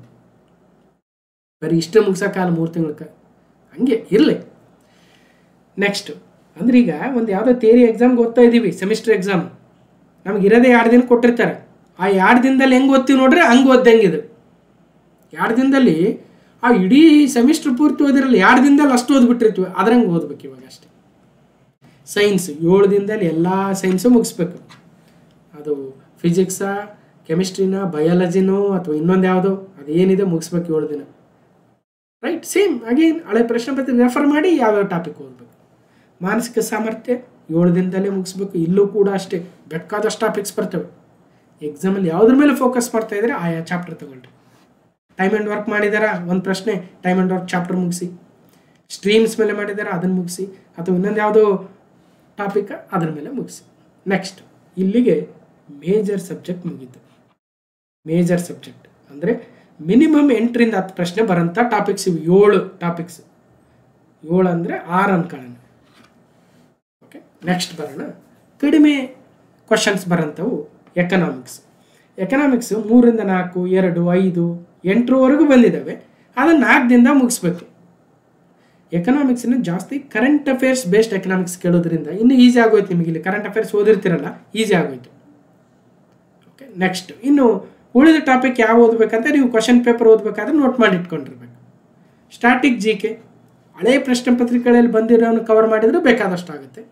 ಅದಕ್ಕೆ ರಿಲೇಟೆಡ್ ಆಗಿ ಈಗ ಯಾವುದೋ ಒಂದು wood science and technology institute ಎಲ್ಲಿದೆ, ಬೆಂಗಳೂರಲ್ಲಿದೆ. ಬೆಂಗಳೂರಲ್ಲಿ ಇನ್ನು ಯಾವ್ಯಾವ ಇದ್ದಾವೆ, ಡೆಹ್ರಾಡೂನಲ್ಲಿ ಯಾವ್ಯಾವ ಇದ್ದಾವೆ, ಅಥವಾ ಗುಂಟೂರಲ್ಲಿ ಏನಿದೆ, ನಮ್ಮ ಹುಬ್ಳಿಲಿ ಯಾವುದಿದೆ, ಈ ಥರ ಒಂದು ಸಲ ನೋಟ್ ಮಾಡಿ. Science and technology, environment technology, computer ಇವೆಲ್ಲ ಆಲ್ಮೋಸ್ಟ್ ಒಂದು 5 ದಿನ ಕೊಟ್ಟಿದ್ದೀನಿ. ನೀವು ಒಂದಿನ ಆ ಕಡೆ ಮಾಡ್ಕೊಳ್ರಿ. ಓಕೆ, ಇವು ಕೂಡ ಕರೆಂಟ್ ಅಫೇರ್ಸ್ ಬೇಸ್ಡ್ ಟಾಪಿಕ್ಸನ್ನೇ ಫಸ್ಟ್ ಕವರ್ ಮಾಡಿ. ಇವತ್ತು ನೋಡಿ, ಯಾರು ಎಲಾನ್ ಮಸ್ಕ್ ಅವರ SpaceX company Starship 11 experiment ಮಾಡಿ ಸಕ್ಸಸ್ ಆಗಿದೆ. ಅಂಥವೆಲ್ಲ ತಿಳ್ಕೊಬೇಕು. ಸೈನ್ಸ್ ಆ್ಯಂಡ್ ಟೆಕ್ನಾಲಜಿ ಅಂದ ತಕ್ಷಣ ಫ್ಯೂಸನು, ನ್ಯೂಕ್ಲಿಯರ್ ಫ್ಯೂಸನು ಅವೆಲ್ಲ ಹೌದು ಓದಬೇಕು. ಬಟ್ ಇವಾಗ ಟೈಮ್ ಇಲ್ವಲ್ಲ ನಿಮಗೆ, ಓದಿದ್ರೆ ಒಳ್ಳೆಯದು. ಎನ್ವಿರಾನ್ಮೆಂಟ್ ಟೆಕ್ನಾಲಜಿ ಭಾಳ ಅದೇ ಒಂದು ದೊಡ್ಡ ಸಬ್ಜೆಕ್ಟೇ ಇದೆ, ಹಂಗಂತ ಅಷ್ಟೆಲ್ಲ ಓದೋಕ್ಕಾಗುತ್ತೆ. ಅದ್ರ ಬದಲು ಏನು ಮಾಡಿ, ಪ್ರಶ್ನೆ ಪತ್ರಿಕೆಗಳಲ್ಲಿ ಕೇಳಿರ್ತಕ್ಕಂತಹ ಟಾಪಿಕ್ಸನ್ನು ಫಸ್ಟ್ ಕವರ್ ಮಾಡಿ, ನಂತರ ಟೈಮ್ ಉಳಿದ್ರೆ ಹೆಚ್ಚಿಗೆ ಕವರ್ ಮಾಡಿ. ಯಾರು ಬೇಡ ಅಂತಾರ? ಈಗ ಊಟ ಮಾಡ್ಬೇಕಂದ್ರೆ ಹೊಟ್ಟೆ ಹಸ್ದಾಗ ನಮ್ಗೆ ಫಸ್ಟ್ ನಮ್ಗೆ ಏನು ಬೇಕು? ಅನ್ನ ಸಾರಿದ್ರೆ ಸಾಕ್ರಿ, ಅನ್ನ ಸಾಂಬಾರು ಸಾಕು, ಹೊಟ್ಟೆ ತುಂಬುತ್ತೆ. ಇಲ್ಲ ನಮಗೆ ಮೃಷ್ಟಾನ್ನ ಭೋಜನನೇ ಬೇಕಂದ್ರೆ ಹೊಟ್ಟೆ ಹಸ್ತಿದೆ, ಮೃಷ್ಟಾನ್ನ ಭೋಜನ ರೆಡಿ ಆಗ್ಬೇಕಂದ್ರೆ ಒಂದು 4-5 ಗಂಟೆ ಬೇಕು. ನಮಗೆ ಅರ್ಧ ಗಂಟೆ ತಡೆಯೋಕ್ಕಾಗವಲ್ದು ಇವಾಗ, ಅಷ್ಟೇ ಇರೋದು. ಸದ್ಯಕ್ಕೆ ಅನ್ನ ಸಾಂಬಾರು ಊಟ ಮಾಡ್ಕೊಂಡು ಇರೋಣ. ಇಷ್ಟು ದಿನ ಇತ್ತಲ್ಲ ಟೈಮು, ನೋಟಿಫಿಕೇಶನ್ ಆಗಿರಲಿಲ್ವಲ್ಲ, ಅವಾಗ ಮೃಷ್ಟಾನ್ನ ಭೋಜನಕ್ಕೆ ಬೇಕಾಗಿರ್ತಕ್ಕಂಥ ಎಲ್ಲ ವ್ಯವಸ್ಥೆಗಳನ್ನು ಮಾಡ್ಕೋಬೇಕಾಗಿತ್ತು. ಅವಾಗ ಮಾಡ್ಕೊಳ್ಳಿಲ್ಲ ಅಂದ್ರೆ ಇವಾಗ ಕಷ್ಟ ಆಗುತ್ತೆ. ಅವಾಗ ಹೇಳಿದ್ವಿ ನೋಡ್ರಿ, ವರಿ ಮಾಡ್ಕೋಬೇಡ್ರಿ, ನೋಟಿಫಿಕೇಶನ್ ಆಗಲಿ ಬಿಡಲಿ ಫಸ್ಟ್ ಹೋದ್ರಯ್ಯ ಅಂದ್ವಿ. ನಾನು ಯಾವತ್ತಾರ ವೀಡಿಯೋ ಮಾಡೋದು ಬಿಟ್ಟಿದ್ದೆ, ನೋಟಿಫಿಕೇಶನ್ ಇಲ್ಲ ಅಂದ್ಬಿಟ್ಟು ಕರೆಂಟ್ ಅಫೇರ್ಸ್ ಬಿಟ್ಟಿದ್ದೀನ, ಎಕನಾಮಿಕ್ಸ್ ಸರ್ವೆ ಬಜೆಟ್ ಬಿಟ್ಟಿದ್ದೀವ, ಏನು ಕ್ವಶನ್ ಪೇಪರ್ ಸಾಲ್ವ್ ಮಾಡೋದು ಬಿಟ್ಟಿದ್ದೀವ. ನೋಡ್ತಾರೋ ಬಿಡ್ತಾರೋ ಎಕ್ಸಾಮ್. ಈಗ ನೋಟಿಫಿಕೇಶನ್ ಆಗಿದೆ ಅಂತ ಬಂದು ಅಂತ ವಿಡಿಯೋ ಮಾಡೋದು ಅಲ್ಲ, ನಮ್ದಲ್ಲ ಆ ಥರ ಕ್ಯಾಟಗರಿ ಮೆಂಬರ್ಸ್. ಇನ್ನು ಉಳಿದಿರ್ತಕ್ಕಂಥ ಟಾಪಿಕ್ಗಳಿಗೆ 3 ದಿನ ಕೊಟ್ಟಿದ್ದೀನಿ. ಆ 3 ದಿನದಲ್ಲಿ ಇನ್ನೂ ಯಾವ್ದಾರು ಬಿಟ್ಟಿದ್ದೀವಿ ಅನ್ಕೊಂಡ್ರೆ, ಈಗ PSI PC ಎಕ್ಸಾಮ್ಗೆ ಓದ್ತಾ ಇರ್ತಕ್ಕಂಥವ್ರಿಗೆ ಒಂದಷ್ಟು ಎಥಿಕ್ಸ್ ಪ್ರಶ್ನೆಗಳನ್ನ ಕೇಳ್ತಾರೆ, ಪೊಲೀಸ್ ಡಿಪಾರ್ಟ್ಮೆಂಟ್ ಪ್ರಶ್ನೆಗಳನ್ನ ಕೇಳ್ತಾರೆ. ಈ ಥರದ್ದು ನೀವು ಕವರ್ ಮಾಡ್ಕೋಬೇಕು. ಓಕೆ, ಇಷ್ಟಾದ್ಮೇಲೆ GK ಪೇಪರ್ಗೆ ರೆಡಿ ಆದ್ರಿ. ಇನ್ನು ಉಳಿದಿರ್ತಕ್ಕಂಥ 21 ದಿನವನ್ನು ಇಲ್ಲಿ ಬಿಟ್ಟಿದ್ದೀನಿ. 21 ದಿನದಲ್ಲಿ ಕನ್ನಡ ಗ್ರಾಮರ್ 7 ದಿನ, ಇಂಗ್ಲೀಷ್ ಗ್ರಾಮರ್ 7 ದಿನ, ಕಂಪ್ಯೂಟರ್ ಬೇಸ್ಡ್ ಸಬ್ಜೆಕ್ಟ್ಸು 7 ದಿನ. ಇಲ್ಲ ಸರ್, ನಾನು ಕಂಪ್ಯೂಟರ್ ಆಲ್ರೆಡಿ ನಿಮ್ಮ ವಿಡಿಯೋ ಎಲ್ಲ ನೋಡಿಬಿಟ್ಟಿದ್ದೀನಿ, ನನ್ನ ಕಂಪ್ಯೂಟರ್ ಹೆಂಗಿದ್ರೆ 20, 22, 25ರವರೆಗೆ ತೆಗಿತೀನಿ ಅಂದರೆ ಇದರಲ್ಲಿ 4 ದಿನ ರಿವಿಷನ್ ಮಾಡಿಕೊಂಡು ಇನ್ನು 3 ದಿನ ಆ ಕಡೆ ಬಳಸ್ಕೊಳ್ರಿ. ಇಲ್ಲ ಸರ್, ನಾನು ಕನ್ನಡ ಗ್ರಾಮರ್, ಕನ್ನಡ ಪಂಡಿತ ಇದೀನಿ ನಾನು ಅಂದರೆ ಇಂಗ್ಲೀಷಿಗೆ ಹೆಚ್ಚಿಗೆ ಪ್ರಾಮುಖ್ಯತೆ ಕೊಡಿ. ಇಲ್ಲ ಸರ್, ನಾನು ಇಂಗ್ಲೀಷ್ ಗ್ರಾಮರ್ ಚೆನ್ನಾಗಿ ಗೊತ್ತು ನನಗೆ ಅಂದರೆ ಕನ್ನಡ ಹೆಚ್ಚಿನ ಪ್ರಾಮುಖ್ಯತೆ ಕೊಡಿ, ಕಂಪ್ಯೂಟರ್ ಕೊಡಿ. ಇಷ್ಟೇ, ಒಟ್ಟಿನಲ್ಲಿ 21 ಡೇಸ್. ಇಲ್ಲಿಗೆ 90 ದಿನ ಆಗುತ್ತೆ. ಬೇಕಾದ್ರೆ ಚೆಕ್ ಮಾಡ್ಕೊಂಡ್ರೆ ಒಂದಿನ ಹೆಚ್ಚು ಕಮ್ಮಿ ಮನುಷ್ಯ ಇದೀವಿ, ಒಂಚೂರು ಹೆಚ್ಚು ಕಮ್ಮಿ ಅನಾರೋಗ್ಯ ಇರುತ್ತೆ, ಇನ್ನೊಂದು ಏನೋ ಫಂಕ್ಷನ್ ಬರುತ್ತೆ, ಇನ್ನೊಂದು ಏನೋ ಆಗುತ್ತೆ ಅಲ್ವಾ, ಅದೆಲ್ಲ ಕಾಮನ್. ಹಾಗಾಗಿ ಒಂದು 5 ದಿನ ಹೆಚ್ಚು ಕಮ್ಮಿ ಆ ಕಡೆ ಈ ಕಡೆ ಮಾಡ್ಕೊಂಡ್ರಿ. ಅರ್ಥ ಆಯ್ತಲ್ವ? ಸೊ ಇಷ್ಟ ಆಯಿತು. ಇಷ್ಟಾದ ನಂತರ ಈಗ ಇಂಡಿವಿಜುವಲ್ ಟೈಮ್ ಟೇಬಲಿಗೆ ಬರೋಣ. ಜನರಲ್ ಆಗಿ ನಾನು ಫುಲ್ ಟೈಮ್ ಆಸ್ಪಿರೆಂಟ್ಸ್ ಆಗಿದ್ದರೆ, ಫುಲ್ ಟೈಮ್ ಆಸ್ಪಿರೆಂಟ್ಸ್ ಈಗ ಆಲ್ರೆಡಿ ಕ್ಲಾಸ್ ನಂಬರ್ 310 ಅಥವಾ 320 ಹೋಗಿ ನೋಡಿ. ಇನ್ನೊಂದ್ಸಲ ಬೇಕಾದರೂ ಟೆಲಿಗ್ರಾಮ್ ಚಾನಲಲ್ಲಿ ಹಾಕ್ತೀನಿ, ಆ ಒಂದು ವಿಡಿಯೋ ನೋಡಿ. ಅದರಲ್ಲಿ ಇದನ್ನೇ ಹೇಳಿದ್ದೀನಿ. ಮತ್ತು ಇಲ್ಲೇನು ಭಾಳ ಎಕ್ಸ್ಪ್ಲೇನ್ ಮಾಡೋಕ್ಕೆ ಹೋಗಲ್ಲ. ಇದರ ಸ್ಕ್ರೀನ್ಶಾಟ್ ಕೊಡ್ತೀನಿ ಟೆಲಿಗ್ರಾಮ್ ಚಾನಲಲ್ಲಿ, ಅಲ್ಲಿಂದ ತೊಗೊಳ್ರಿ. ಜನರಲಾಗಿ ನಾನಾಗಿದ್ದರೆ 5 ಗಂಟೆಗೆ ಎದ್ದೇಳ್ತೀನಿ. ಎದ್ದು ಫ್ರೆಶ್ ಅಪ್ ಆಗಿ 5:30ರಿಂದ 8 ಗಂಟೆ, ಇಲ್ಲಿ 1.5 ಅವರ್ ಸಿಗುತ್ತಲ್ವ. ಈ 1.5 ಅವರಲ್ಲಿ ಡಿಫಿಕಲ್ಟ್ ಟಾಪಿಕ್ ಅಂತ ನನಗೆ ಯಾವ್ದು ಅನಿಸುತ್ತೋ ಅದನ್ನು ಫಸ್ಟ್ ಕವರ್ ಮಾಡ್ತೀನಿ. ಫಸ್ಟು ಕಷ್ಟದ ಕೆಲಸ ಮಾಡಿಟ್ಬಿಡ್ಬೇಕು, ಅವಾಗ ಮನಸ್ಸು ರಿಲ್ಯಾಕ್ಸ್ ಆಗ್ಬಿಡುತ್ತೆ. ಮನಸ್ಸು ರಿಲ್ಯಾಕ್ಸ್ ಆಯ್ತು ಅಂದರೆ ಇನ್ನು ಕೆಲಸ ತಾನಿಗೆ ಆಗ್ಬಿಡುತ್ತೆ. ಹಂಗೆ ಯಾವಾಗ ನಮ್ಮ ಮೈಂಡ್ ಫ್ರೆಶ್ ಇರುತ್ತೋ, ನಾವು ಫ್ರೆಶ್ ಇರ್ತೀವೋ ಅಂಥ ಟೈಮಲ್ಲಿ ಡಿಫಿಕಲ್ಟ್ ಟಾಪಿಕ್ ತೊಗೋಬೇಕು, ಯಾವುದೇ ಆಗಿಲ್ಲದು. ಈಗ ಜಿಯೋಗ್ರಫಿಲಿ ಓಷನ್ ಕರೆಂಟ್ಸ್ ಅಂತ ಇಟ್ಕೊಳ್ರಿ, ಅಥವಾ ಜ್ವಾಲಾಮುಖಿಗಳು, ಇನ್ನೊಂದು ಯಾವುದು ಪಾಲಿಟಿಲಿ ಯಾವುದೋ ಅಮೆಂಡ್ಮೆಂಟ್ಸು ಅಥವಾ ಸಿಟಿಜನ್ಶಿಪ್ಪು, ಎನಿಥಿಂಗ್. ನಿಮಗೆ ಯಾವ್ದು ಡಿಫಿಕಲ್ಟ್, ನನಗೆ ಯಾವ್ದು ಅನಿಸುತ್ತೆ, ನಿಮಗೆ ಯಾವ್ದು ಅನಿಸುತ್ತೆ, ಯಾರಿಗೆ ಗೊತ್ತು. 8 ಗಂಟೆ ಆದಮೇಲೆ 8ರಿಂದ 8:40 ಸ್ವಲ್ಪ ನಿಮ್ಮ ಗೋಲ್ಗಳ ಬಗ್ಗೆ, ನಿಮ್ಮ ಜೀವನದ ಬಗ್ಗೆ ಒಂದು ಬ್ರೇಕ್ ತೊಗೊಂಡು ವಾಕಿಂಗ್ ಹೋಗಿ ಅದ್ರ ಬಗ್ಗೆ ಯೋಚನೆ ಮಾಡಿ. ಅದಾದಮೇಲೆ ಫ್ರೆಶ್ ಅಪ್ ಆಗಿ ಬ್ರೇಕ್ಫಾಸ್ಟ್ ಮಾಡಿ 8:40ರಿಂದ 9:00ವರೆಗೂ. ಓಕೆ, ಜನರಲಾಗಿ ಈಗ ನಾಷ್ಟ ಏನು ಮಾಡೋಕೆ ಸರ್ ಅಂತ ಕೇಳ್ತಾರೆ. ಟಿಫನ್ನು ನನ್ನ ಫೀಲಲ್ಲಿ ನಾನು ಹುಡುಗ ಇದ್ದಾಗ ಏನಾಗ್ತಾಯಿತ್ತು, ಈ ದೋಸೆ ತಿಂದ್ಬಿಟ್ರೆ ಫುಲ್ ನಿದ್ದೆ ಬರುತ್ತೆ. ಫುಲ್ ನಿದ್ದೆ ದೋಸೆ ತಿಂದ್ಬಿಟ್ರೆ. ಅದನ್ನೊಂಥರ ನಾವೇನಂತ ಇದ್ವಿ, ಸ್ಲೀಪಿಂಗ್ ಟ್ಯಾಬ್ಲೆಟ್ ಥರ ಅಂತ ಇದ್ವಿ. ನಿಮಗೆ ಗೊತ್ತಿಲ್ಲ, ಅವ್ರವ್ರಿದು. ನಮ್ಮ ಫ್ರೆಂಡ್ಸ್ ಸರ್ಕಲಲ್ಲೂ ಕೂಡ ಹಿಂಗೆ ಇತ್ತು. ಹಾಗಾಗಿ ದೋಸೆ ತಿಂದ್ಬಿಟ್ರೆ ಮುಗಿತಪ್ಪ ನಮ್ಮ ಕತೆ ಅನ್ಕೊಂತಿದ್ವಿ. ಅದಕ್ಕೆ ನೀವೇನು ಮಾಡಿ, ಇಡ್ಲಿ ವಡ ಇಂಥವು ತಿಂದಾಗ ಸ್ವಲ್ಪ ಫ್ರೆಶ್ ಇರ್ತೀವಿ, ಅಷ್ಟು ನಿದ್ದೆ ಬರಲ್ಲ. ಅಂದರೆ 5 ಗಂಟೆಗೆ ಎದ್ದಿರ್ತೀವಲ್ಲ, ನಿದ್ದೆ ಎಳೆಯುತ್ತೆ. ಅದಕ್ಕೋಸ್ಕರ ಇಡ್ಲಿ ವಡ ಇಂಥವು ತಿನ್ನಬೇಕು. ಆಮೇಲೆ 9:00ವರೆಗೆ ಬಂದು ಮತ್ತೆ 2ನೇ ಸಿಟ್ಟಿಂಗ್ ಕೊಡ್ಬೇಕು. ಇಲ್ಲಿ 1ನೇ ಸಿಟ್ಟಿಂಗ್ ಆಗಿತ್ತು ಆಲ್ರೆಡಿ. 1.5 ಗಂಟೆ ಭರ್ಜರಿ ಸಿಕ್ಕಿದೆ ನಮ್ಗೆ. ಒಳ್ಳೆ 1.5 ಗಂಟೆ ಒಳ್ಳೆ ಡಿಫಿಕಲ್ಟ್ ಟಾಪಿಕ್ನ ಓದ್ಬಿಟ್ವಿ. ಈ 2ನೇ ಸಿಟ್ಟಿಂಗಲ್ಲಿ 9:30 to 11:30 2 ಅವರ್ಸ್ ಸಿಗುತ್ತೆ. ಆ 2 ಅವರ್ಸಲ್ಲಿ ನೀವು ಮತ್ತೆ ಡಿಫಿಕಲ್ಟ್ ಟಾಪಿಕ್ ಕಡೆನೇ ಓದಿ. ಎನಿ ಸಬ್ಜೆಕ್ಟ್, ಮೆಂಟಲ್ ಎಬಿಲಿಟಿನೋ, ಸೈನ್ಸು ಅಥವಾ ಹಿಸ್ಟ್ರಿನೋ, ನಿಮಗೆ ಯಾವ ಡಿಫಿಕಲ್ಟ್ ಅನಿಸುತ್ತೆ ಯಾರಿಗೆ ಗೊತ್ತು. ನೆಕ್ಸ್ಟು 11:30ಯಿಂದ ಒಂದು 10ರಿಂದ 15 ನಿಮಿಷ ಬ್ರೇಕ್ ತೊಗೊಳ್ರಿ, ಟೀ ಬ್ರೇಕು. ಆವಾಗ ನಿಮ್ಗೆ ಯಾರಿಗೆ ಬೇಕು ಫೋನ್ ಮಾಡೋದು, ಫ್ಯಾಮಿಲಿ ಫ್ರೆಂಡ್ಸ್ ಯಾರಿಗೆ ಬೇಕು ಅವಾಗ ಫೋನ್ ಮಾಡಿ. ಬೆಳಿಗ್ಗೆ ಎದ್ಗಳೇ ಫೋನ್ ಮಾಡಬಾರ್ದು. ಅಥವಾ ನಮ್ಮ ಫುಲ್ ಎನರ್ಜಿ ನಮ್ಮ ಬೇಕಿರೋ ಕೆಲಸಕ್ಕೆ ಇನ್ವೆಸ್ಟ್ ಮಾಡಿದ ಮೇಲೇ ಕಾಲ್ ಮಾಡ್ಬೇಕು ಬೇರೆಯವರಿಗೆ. ನಾನು ಏನು ಮಾಡ್ತೀನಿ, ಈಗ ನನಗೆ ಫೋನ್ ನಂಬರ್ ಕಳಿಸಿರ್ತಾರೆ ವಿದ್ಯಾರ್ಥಿಗಳು, ಸರ್ ನಮಗೆ ಅದೈತೆ, ಈ ತೊಂದರೆ, ಹಿಂಗೆ ಓದ್ಬೇಕು, ಹೆಂಗೆ ಓದ್ಬೇಕು ಕೇಳೋದಕ್ಕೆ ಮಾಡಿರ್ತಾರೆ. ಅಂಥವ್ರ ಜೊತೆ ಯಾವಾಗ ಮಾತಾಡ್ತೀನಿ ಅಂದರೆ, ನಾನು ವಿಡಿಯೋ ಎಲ್ಲ ಮಾಡಿ ನನ್ನ ಎನರ್ಜಿ ಎಲ್ಲ ಆದಮೇಲೆ ನೆಕ್ಸ್ಟು ಫ್ರೀ ಟೈಮ್ ಮಾಡಿಕೊಂಡು ಅವಾಗ ಕಾಲ್ ಮಾಡ್ತೀನಿ. ಫಸ್ಟಿಗೆ ಕಾಲ್ ಮಾಡಿ ಮಾತಾಡಿ ಎಲ್ಲ ಸುಸ್ತಾಗ್ಬಿಟ್ರೆ ನಾನು ವೀಡಿಯೋದಲ್ಲಿ ಏನು ಮಾತಾಡಂದು, ಹಿಂಗೆ ಸಿಂಪಲ್.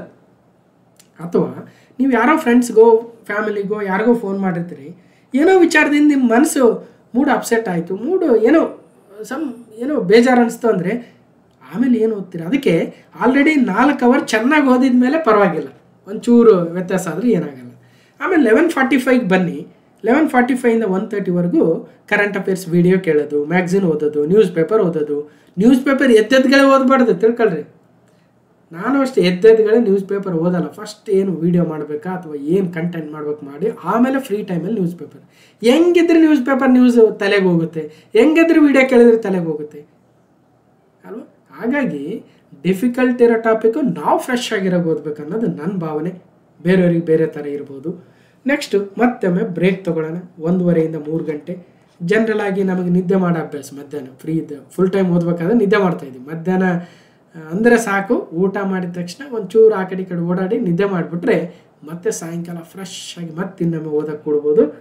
3 ಗಂಟೆಯಿಂದ 6 ಗಂಟೆ ಬೇಡ, 4 ಗಂಟೆಯಿಂದ 6 ಗಂಟೆ ಅನ್ಕೊಳ್ರಿ, ಮತ್ತೆ 2 ಅವರು ಮತ್ತೆ ಡಿಫಿಕಲ್ಟ್ ಟಾಪಿಕ್ನೇ ಓದಬೇಕು. ಯಾಕಂದರೆ ಮಲಗೆದ್ದಿರೋರಿಗೆ, ಮಲಗಲಿಲ್ಲ ಅಂದರೆ ಒಬ್ಬೊಬ್ರಿಗೆ ಮಲಗ ಅಭ್ಯಾಸ ಇರಲ್ಲ, ಅವ್ರು ಏನು ಮಾಡಿ ಸ್ವಲ್ಪ ಗ್ಯಾಪ್ ಮಾಡಿಬಿಟ್ಟು ಮತ್ತೆ ಸ್ಟಡಿ ಮಾಡೋಕ್ಕೆ ಸ್ಟಾರ್ಟ್ ಮಾಡ್ಬೋದು.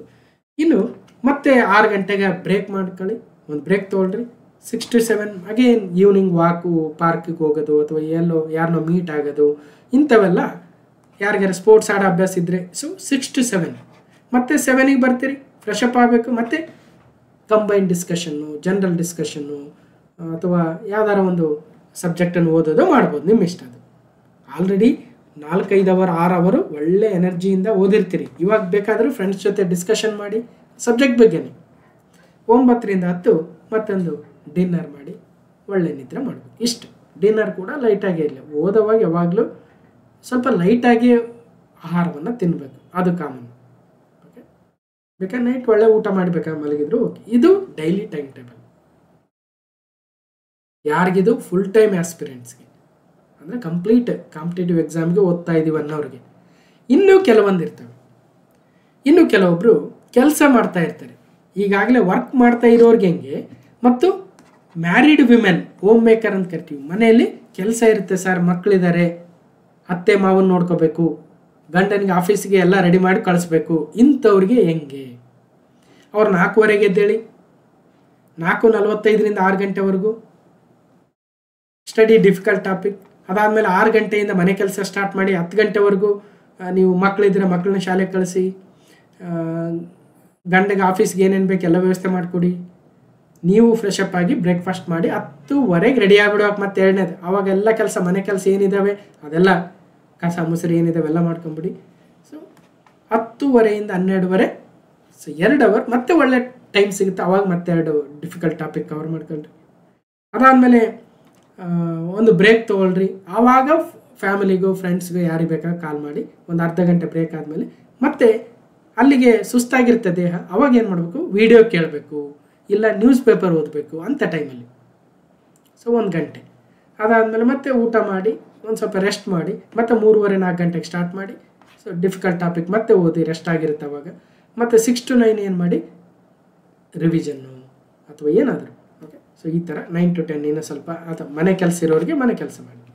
ಇನ್ನು ವರ್ಕ್ ಮಾಡ್ತಾ ಇರೋರಿಗೆ, ಸರ್ ನಾವು ಆಫೀಸ್ಗೆ ಹೋಗಬೇಕು, ಬೆಳಿಗ್ಗೆ 1-2 ಅವರ್ ಸಿಗುತ್ತೆ, ಸಾಯಂಕಾಲ 1-2 ಅವರ್ ಸಿಗುತ್ತೆ ಅಂಥವ್ರಿಗೆ ಹೆಂಗೆ, ಅಂಥವ್ರಿಗೂ ಕೂಡ ಒಂದು ಟೈಮ್ ಟೇಬಲ್ ಮಾಡಿದ್ದೀನಿ. ಈಗ ಆಲ್ರೆಡಿ ಹೇಳ್ದಂಗೆ ಸೊ ಒಂದು ಸಪ್ರೇಟ್ ವೀಡಿಯೋನೇ ಮಾಡಿದ್ದೆ, ಮತ್ತೆ ಹೇಳೋ ಅವಶ್ಯಕತೆ ಇಲ್ಲ ಅನ್ಕೊಳ್ತೀನಿ. ಸಿಂಪಲಾಗಿ ಹೇಳೋದಾದರೆ 5 ಗಂಟೆಗೆ ಎದ್ದೇಳಿ 2 ಅವರ್ ಓದಬೇಕು. 2 ಅವರ್ ಓದಿ ನಂತರ ಆಫೀಸಿಗೆ ರೆಡಿ ಆಗಬೇಕು. ಆಫೀಸಿಂದ ಬಂದಮೇಲೆ ಮತ್ತೆ ಸಾಯಂಕಾಲ 1-2 ಅವರ್ ಚೆನ್ನಾಗಿ ಓದಬೇಕು ಅಷ್ಟೇ. 4 ಅವರ್ ಮಾತ್ರ ನಿಮಗೆ ಜಾಸ್ತಿ ಸಿಗ್ಬೋದು. ಇನ್ನು ಪ್ರೈವೇಟ್ ಜಾಬಲ್ಲಿ ಒಂದು ವೇಳೆ ಸ್ಯಾಟರ್ಡೇನೂ ರಜೆ ಇದ್ದರೆ ಸಂಡೇ ಅಂತೂ ರಜೆ ಇರುತ್ತೆ.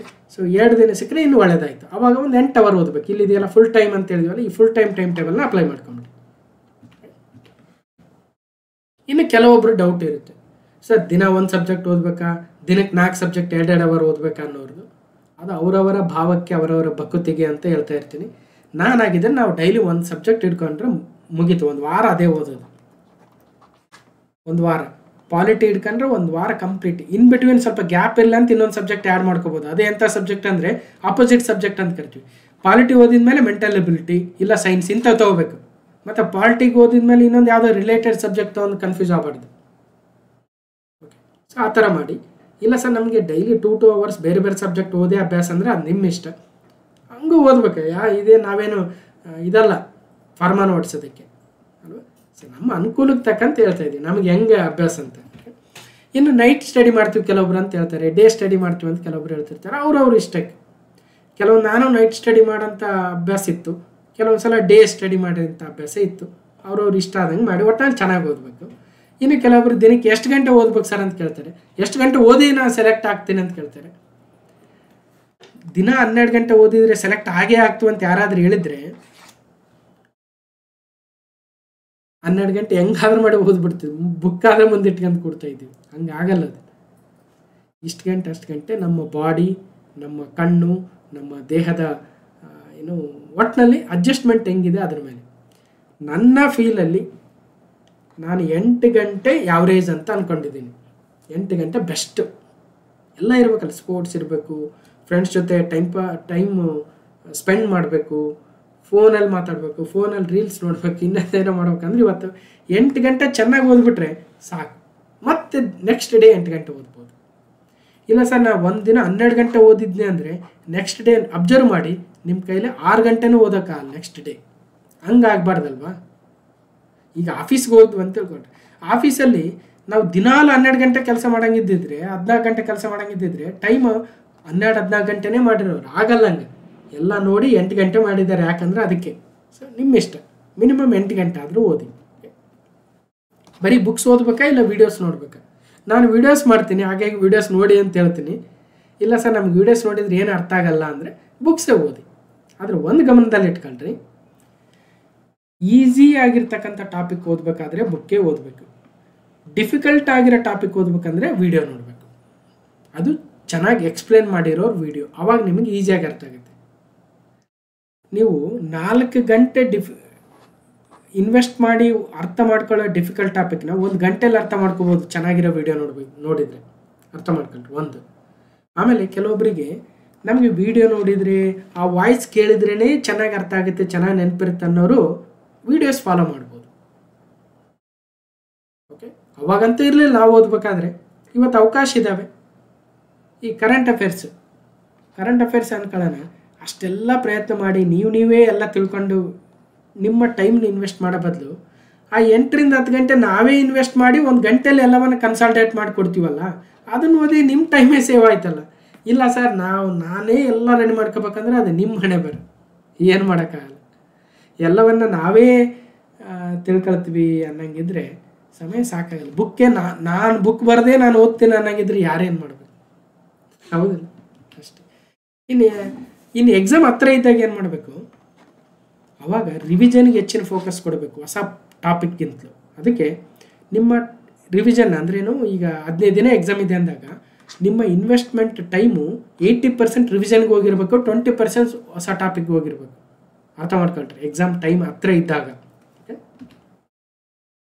ಇನ್ನು ಹೋಮ್ ಸ್ಟಡಿ, ಲೈಬ್ರರಿ ಸ್ಟಡಿ ಮಾಡಬೇಕಾ? ಲೈಬ್ರರಿ ಮಾಡೋದು ಇವಾಗ ಎಕ್ಸಾಮ್ ಬಂದಿದೆ ಅಂತ ಕೇಳೋರು ಇರ್ತಾರೆ. ಮನೇಲಿ ಡಿಸ್ಟರ್ಬೆನ್ಸ್ ಇದ್ದರೆ ಲೈಬ್ರರಿಗೆ ಹೋಗಿ. ಮನೇಲಿ ಸಾಕಷ್ಟು ಪ್ಲೇಸ್ ಇದೆ, ಒಳ್ಳೆ ಎನ್ವಿರಾನ್ಮೆಂಟ್ ಇದೆ, ಯಾವುದೇ ತೊಂದರೆ ಇಲ್ಲ ಅನ್ನಂಗಿದ್ರೆ ಹೋಮ್ ಸ್ಟಡಿಗಿಂತ ಬೆಸ್ಟು ಯಾವುದೂ ಇಲ್ಲ. ಈ ಲೈಬ್ರರಿಗೆ ಹೋದ್ರೆ ಏನಾಗುತ್ತೆ, ನಾವು ಅಬ್ಸರ್ವ್ ಮಾಡಿದಂಗೆ ಬೇರೆಯವ್ರನ್ನ ಕಂಪೇರ್ ಮಾಡ್ತೀವಿ, ಬೇರೆಯವ್ರನ್ನ ನೋಡಿ ಮನಸ್ಸು ಕೇಳಲ್ಲ, ಅದು ಕಾಮನ್. ಹಾಗಾಗಿ ಅಲ್ಲಿ ಹೋಗಿ ಏನೋ ಡಿಸ್ಟರ್ಬ್ ಆಗೋ ಬದಲು ಯಾರೂ ತಂಟೆಗಿಲ್ಲಾರ್ದಂಗೆ ಮನೆಗಿರೋದು ಬೆಸ್ಟ್. ಅರ್ಥ ಮಾಡ್ಕೊಂಡ್ರಿ? ಇಲ್ಲ ಸರ್ ಮನೆಯಲ್ಲಿ ಭಾಳ ಜನ ಇದ್ದೀವಿ, ಟೈಮ್ ಇಲ್ಲ ಅನ್ನಂಗಿದ್ರೆ ಲೈಬ್ರರಿಗೆ ಹೋಗೋದು ಬೆಸ್ಟ್. ಅರ್ಥ ಮಾಡ್ಕೊಂಡ್ರಿ? ಅದು ನಿಮ್ಮ ಅನುಕೂಲ. ಮೊಬೈಲ್ ಯೂಸ್ ಮಾಡ್ಬೇಕಾ ಬೇಡವಾ? ಸೋಷಿಯಲ್ ಮೀಡಿಯಾ ಯೂಸ್ ಮಾಡ್ಬೇಕಾ ಬೇಡವಾ? ಅಂದರೆ ಮೊಬೈಲ್ ಯೂಸ್ ಮಾಡಿ, ಎಕ್ಸಾಮ್ಸ್ ನೋಟಿಫಿಕೇಶನ್ ಆದಾಗ ಸೋಷಿಯಲ್ ಮೀಡಿಯಾ ಬಿಡಿ ಅಷ್ಟೇ. ಮೊಬೈಲ್ ಯೂಸ್ ಮಾಡಿ. ಮೊಬೈಲ್ ಇಲ್ಲದೆ ಹೋದರೆ ನಿಮಗೆ ನಾಲೆಜೇ ಬರಲ್ಲ. ಎಲ್ಲ ಬುಕ್ಕಲ್ಲಿ ಇಲ್ಲ. ಇವತ್ತು ಬುಕ್ಕಲ್ಲಿ ಇಲ್ಲದೆ ಇರೋಂಥ ಎಷ್ಟೋ ಟಾಪಿಕ್ಸ್ ಇವತ್ತು ಎಕ್ಸಾಮಲ್ಲಿ ಬರ್ತಾ ಇದ್ದಾವೆ. ಆಮೇಲೆ ಮೊಬೈಲಿಂದ ಎಷ್ಟು ಬೇಗ ತಿಳ್ಕೊಂಬಿಡ್ಬೋದು. ಬುಕ್ಕಲ್ಲಿ ಹುಡ್ಕೋ ಬದಲು ಈಗ ಯಾವುದೋ ಒಂದು ಡೆಹ್ರಾಡೂನಲ್ಲಿರ್ತಕ್ಕಂಥ ಗೌರ್ಮೆಂಟ್ ಆಫೀಸಸ್ ಯಾವ್ಯಾವು ಆರ್ಗನೈಜೇಷನ್ಸ್ ಅಂದರೆ ನಾವು ಬುಕ್ಕಲ್ಲಿ ಹುಡುಕ್ತಾ ಹೋದರೆ ಸಿಗೋದೇ ಇಲ್ಲ. ಅದೇ ಮೊಬೈಲಲ್ಲಿ ಟಕ್ಕಂತ the government institutions or the organisations present in Dehradun ಅಂತ ನೋಡ್ರಿ, ಎಷ್ಟು ಡೀಟೇಲ್, ಎಷ್ಟು ಚೆನ್ನಾಗಿ ಬರುತ್ತೆ. The west flowing rivers of Karnataka ಅಂತ ಹೊಡೆದ್ರೆ ಸಣ್ಣ ಪುಟ್ಟವು ಎಲ್ಲ ಬರ್ತವೆ, ಬುಕ್ಕಲ್ಲಿ ಅಷ್ಟಿರಲ್ಲ. ಹಾಗೆ ಯೂಸ್ ಚೆನ್ನಾಗಿ ಮಾಡ್ಕೋಬೇಕು. ಸೋಷಿಯಲ್ ಮೀಡಿಯಾ ಬೇಡ, ವಾಟ್ಸಪ್ಪು, ಫೇಸ್ಬುಕ್ಕು ಇಂಥವೆಲ್ಲ ತೆಗೆದುಬಿಡಿ. ಎಕ್ಸಾಮ್ ನೋಟಿಫಿಕೇಶನ್ ಆದ ದಿನದಿಂದ ಬೇಡ. ಪ್ರಪಂಚದಲ್ಲಿ ಜೀವನ ಮಾಡೋದಕ್ಕೆ ಹಲವಾರು ದಿನಗಳು ಸಿಗ್ತವೆ ಮುಂದೆ, ಸಕ್ಸಸ್ ಆದಮೇಲೆ. ಇವಾಗ ಬೇಡ. ಅರ್ಥ ಮಾಡ್ಕೊಂಡ್ರಿ? ಓಕೆ, ಯಾರೋ ಜೈಲಿಗೆ ಹೋದ್ರು, ಎಲ್ಲೋ ಏನೋ ಆಯಿತು, ಇನ್ನೊಂದು ಯಾವುದೋ ಪ್ಯಾನ್ ಇಂಡಿಯಾ ಬಂತು, ಇನ್ನೊಂದು ಯಾವುದೋ ಬೆಸ್ಟ್ ಮೂವಿ ಬಂದವೆಲ್ಲ ಬೆಸ್ಟ್ ಮೂವಿ ಅಂತಾರೆ. ಎಷ್ಟಂತ ನೋಡ್ಬೇಕು. ಅದು ಬೆಸ್ಟ್ ಅಂದ್ರು, ಇದು ಬೆಸ್ಟ್ ಅಂದ್ರು, ಇದು ಸ್ಟೋರಿ ಭಾರಿ ಐತೆ ಅಂದ್ರು, ಅದ್ರದ್ದು ಮ್ಯೂಸಿಕ್ ಹಂಗೈತೆ ಅಂದ್ರೆ ಎಲ್ಲವನ್ನು ನೋಡ್ತಾ ಹೋದ್ರೆ ನೋಡೋಕೆ ಬೇರೆ ಟೈಮ್ ಸಿಗುತ್ತೆ. ಇವಾಗ ಓದೋ ಟೈಮು ಓದಬೇಕು. ಅರ್ಥ ಮಾಡ್ಕೊಂಡ್ರಿ? ಇದು ಒಂದಾಯಿತು. Next movies and movie songs ಅಂತ ಒಂದು ಟಾಪಿಕ್ಕು. ಮೂವಿ ಸದ್ಯಕ್ಕೆ ನೋಡೋಕೆ ಹೋಗ್ಬೇಡ್ರಿ, ಮೂವಿ ಸಾಂಗ್ಸ್ ಕೇಳೋಕೆ ಹೋಗ್ಬೇಡ್ರಿ. ಮೂವಿ ಸಾಂಗ್ಸೇ ಬೇಡ, ಮೂವಿ ತಂಟಕ್ಕೆ ಬೇಡ ಅಷ್ಟೇ.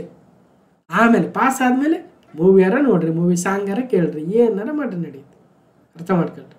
ಯಾಕಂದರೆ ಈ ಮೂವೀಸ್ ಆಗಲಿ ಮೂವಿ ಸಾಂಗ್ಸ್ ಆಗಲಿ ನಮ್ಮ ಭಾವನೆಗಳನ್ನು ಕಲಕುವಂತಹ ಕೆಲಸ ಮಾಡ್ತವೆ. ಅವು ಓದೋವಾಗ ಬೇಕಾಗಲ್ಲ. ಎಲ್ಲ ನಾರ್ಮಲ್ ಲೈಫ್ ಇದ್ದಾಗ ಅವು ಚಂದ, ಓದೋವಾಗ ಬೇಡ ಅವು ಅಷ್ಟೇ. ಅದು ಇವತ್ತಿನ ಕಾಲದಲ್ಲಂತೂ ಇನ್ನೂ ಹಾಳಾಗಲು ಎಲ್ಲ ಮಟೀರಿಯಲ್ಸು ಸಮಾಜದಲ್ಲಿದೆ. ಅದನ್ನು ಮೀರಿ ಬೆಳೆದಾಗ ಮಾತ್ರ ನಾವು ಸಕ್ಸಸ್ ಆಗಿ ಸಾಧ್ಯ. ಅರ್ಥ ಮಾಡ್ಕೊಂಡು ಮುಂದೆ ಹೋಗಿ. The secret to your future is in your daily routine. ನಾವು ದಿನ ಏನನ್ನು ಮಾಡ್ತೀವೋ ಅದೇ ನಮ್ಮ ಫ್ಯೂಚರ್ನ ನಿರ್ಧರಿಸುತ್ತದೆ. ನಾನು ದಿನ ವಿಡಿಯೋ ಮಾಡಿದರೆ ನನ್ನ ಫ್ಯೂಚರ್ ನಿರ್ಧಾರ ಆಯಿತು. 1200 ವಿಡಿಯೋ ಆದವು ಅಷ್ಟೇ. ದಿನ ಏನು ಮಾಡ್ತಾಯಿದ್ದೀನಿ, ಕಂಟೆಂಟ್ ಮಾಡ್ಕೊಳ್ತೀವಿ, ವಿಡಿಯೋ ಮಾಡ್ತೀವಿ, ಪಾಠ ಮಾಡ್ತೀವಿ, ನಿಮ್ಮ ಜೊತೆ ಫೋನ್ ಮಾಡಿ ಮಾತಾಡ್ತೀವಿ, ಮೆಸೇಜ್ ನೋಡ್ತೀವಿ. ಇವೆಲ್ಲ ಮಾಡೋದ್ರಿಂದ ನಮ್ಮ ಫ್ಯೂಚರ್ ಇಲ್ಲ.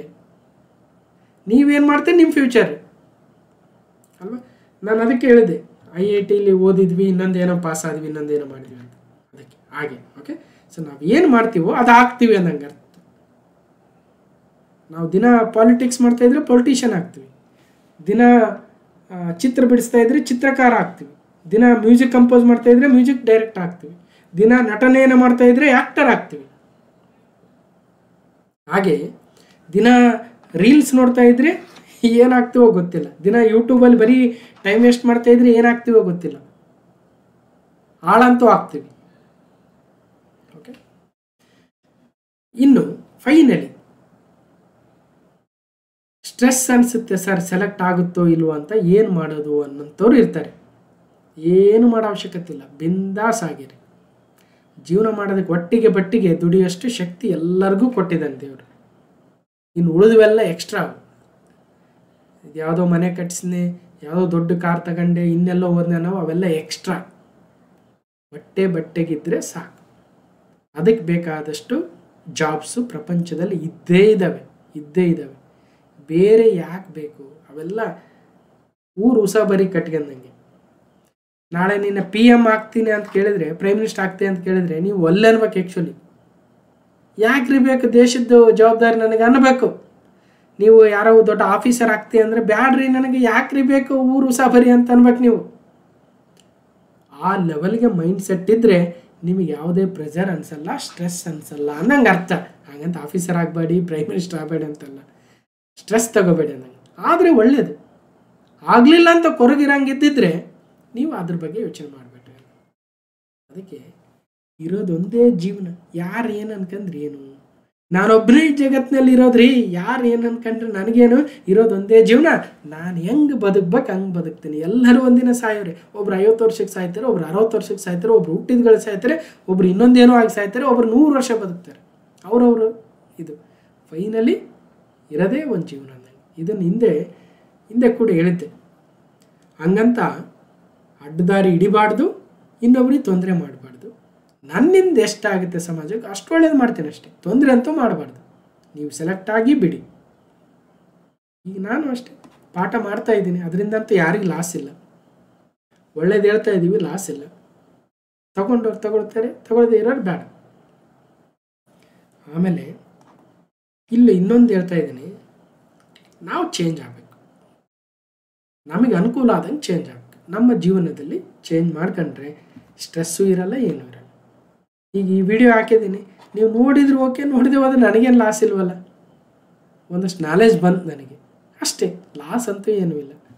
ಹಾಗಿದ್ದರೆ ನೋಡಿ, ಯಾವುದೇ ಸ್ಟ್ರೆಸ್ಸು ಆಗಲ್ಲ, ಏನೂ ಆಗಲ್ಲ.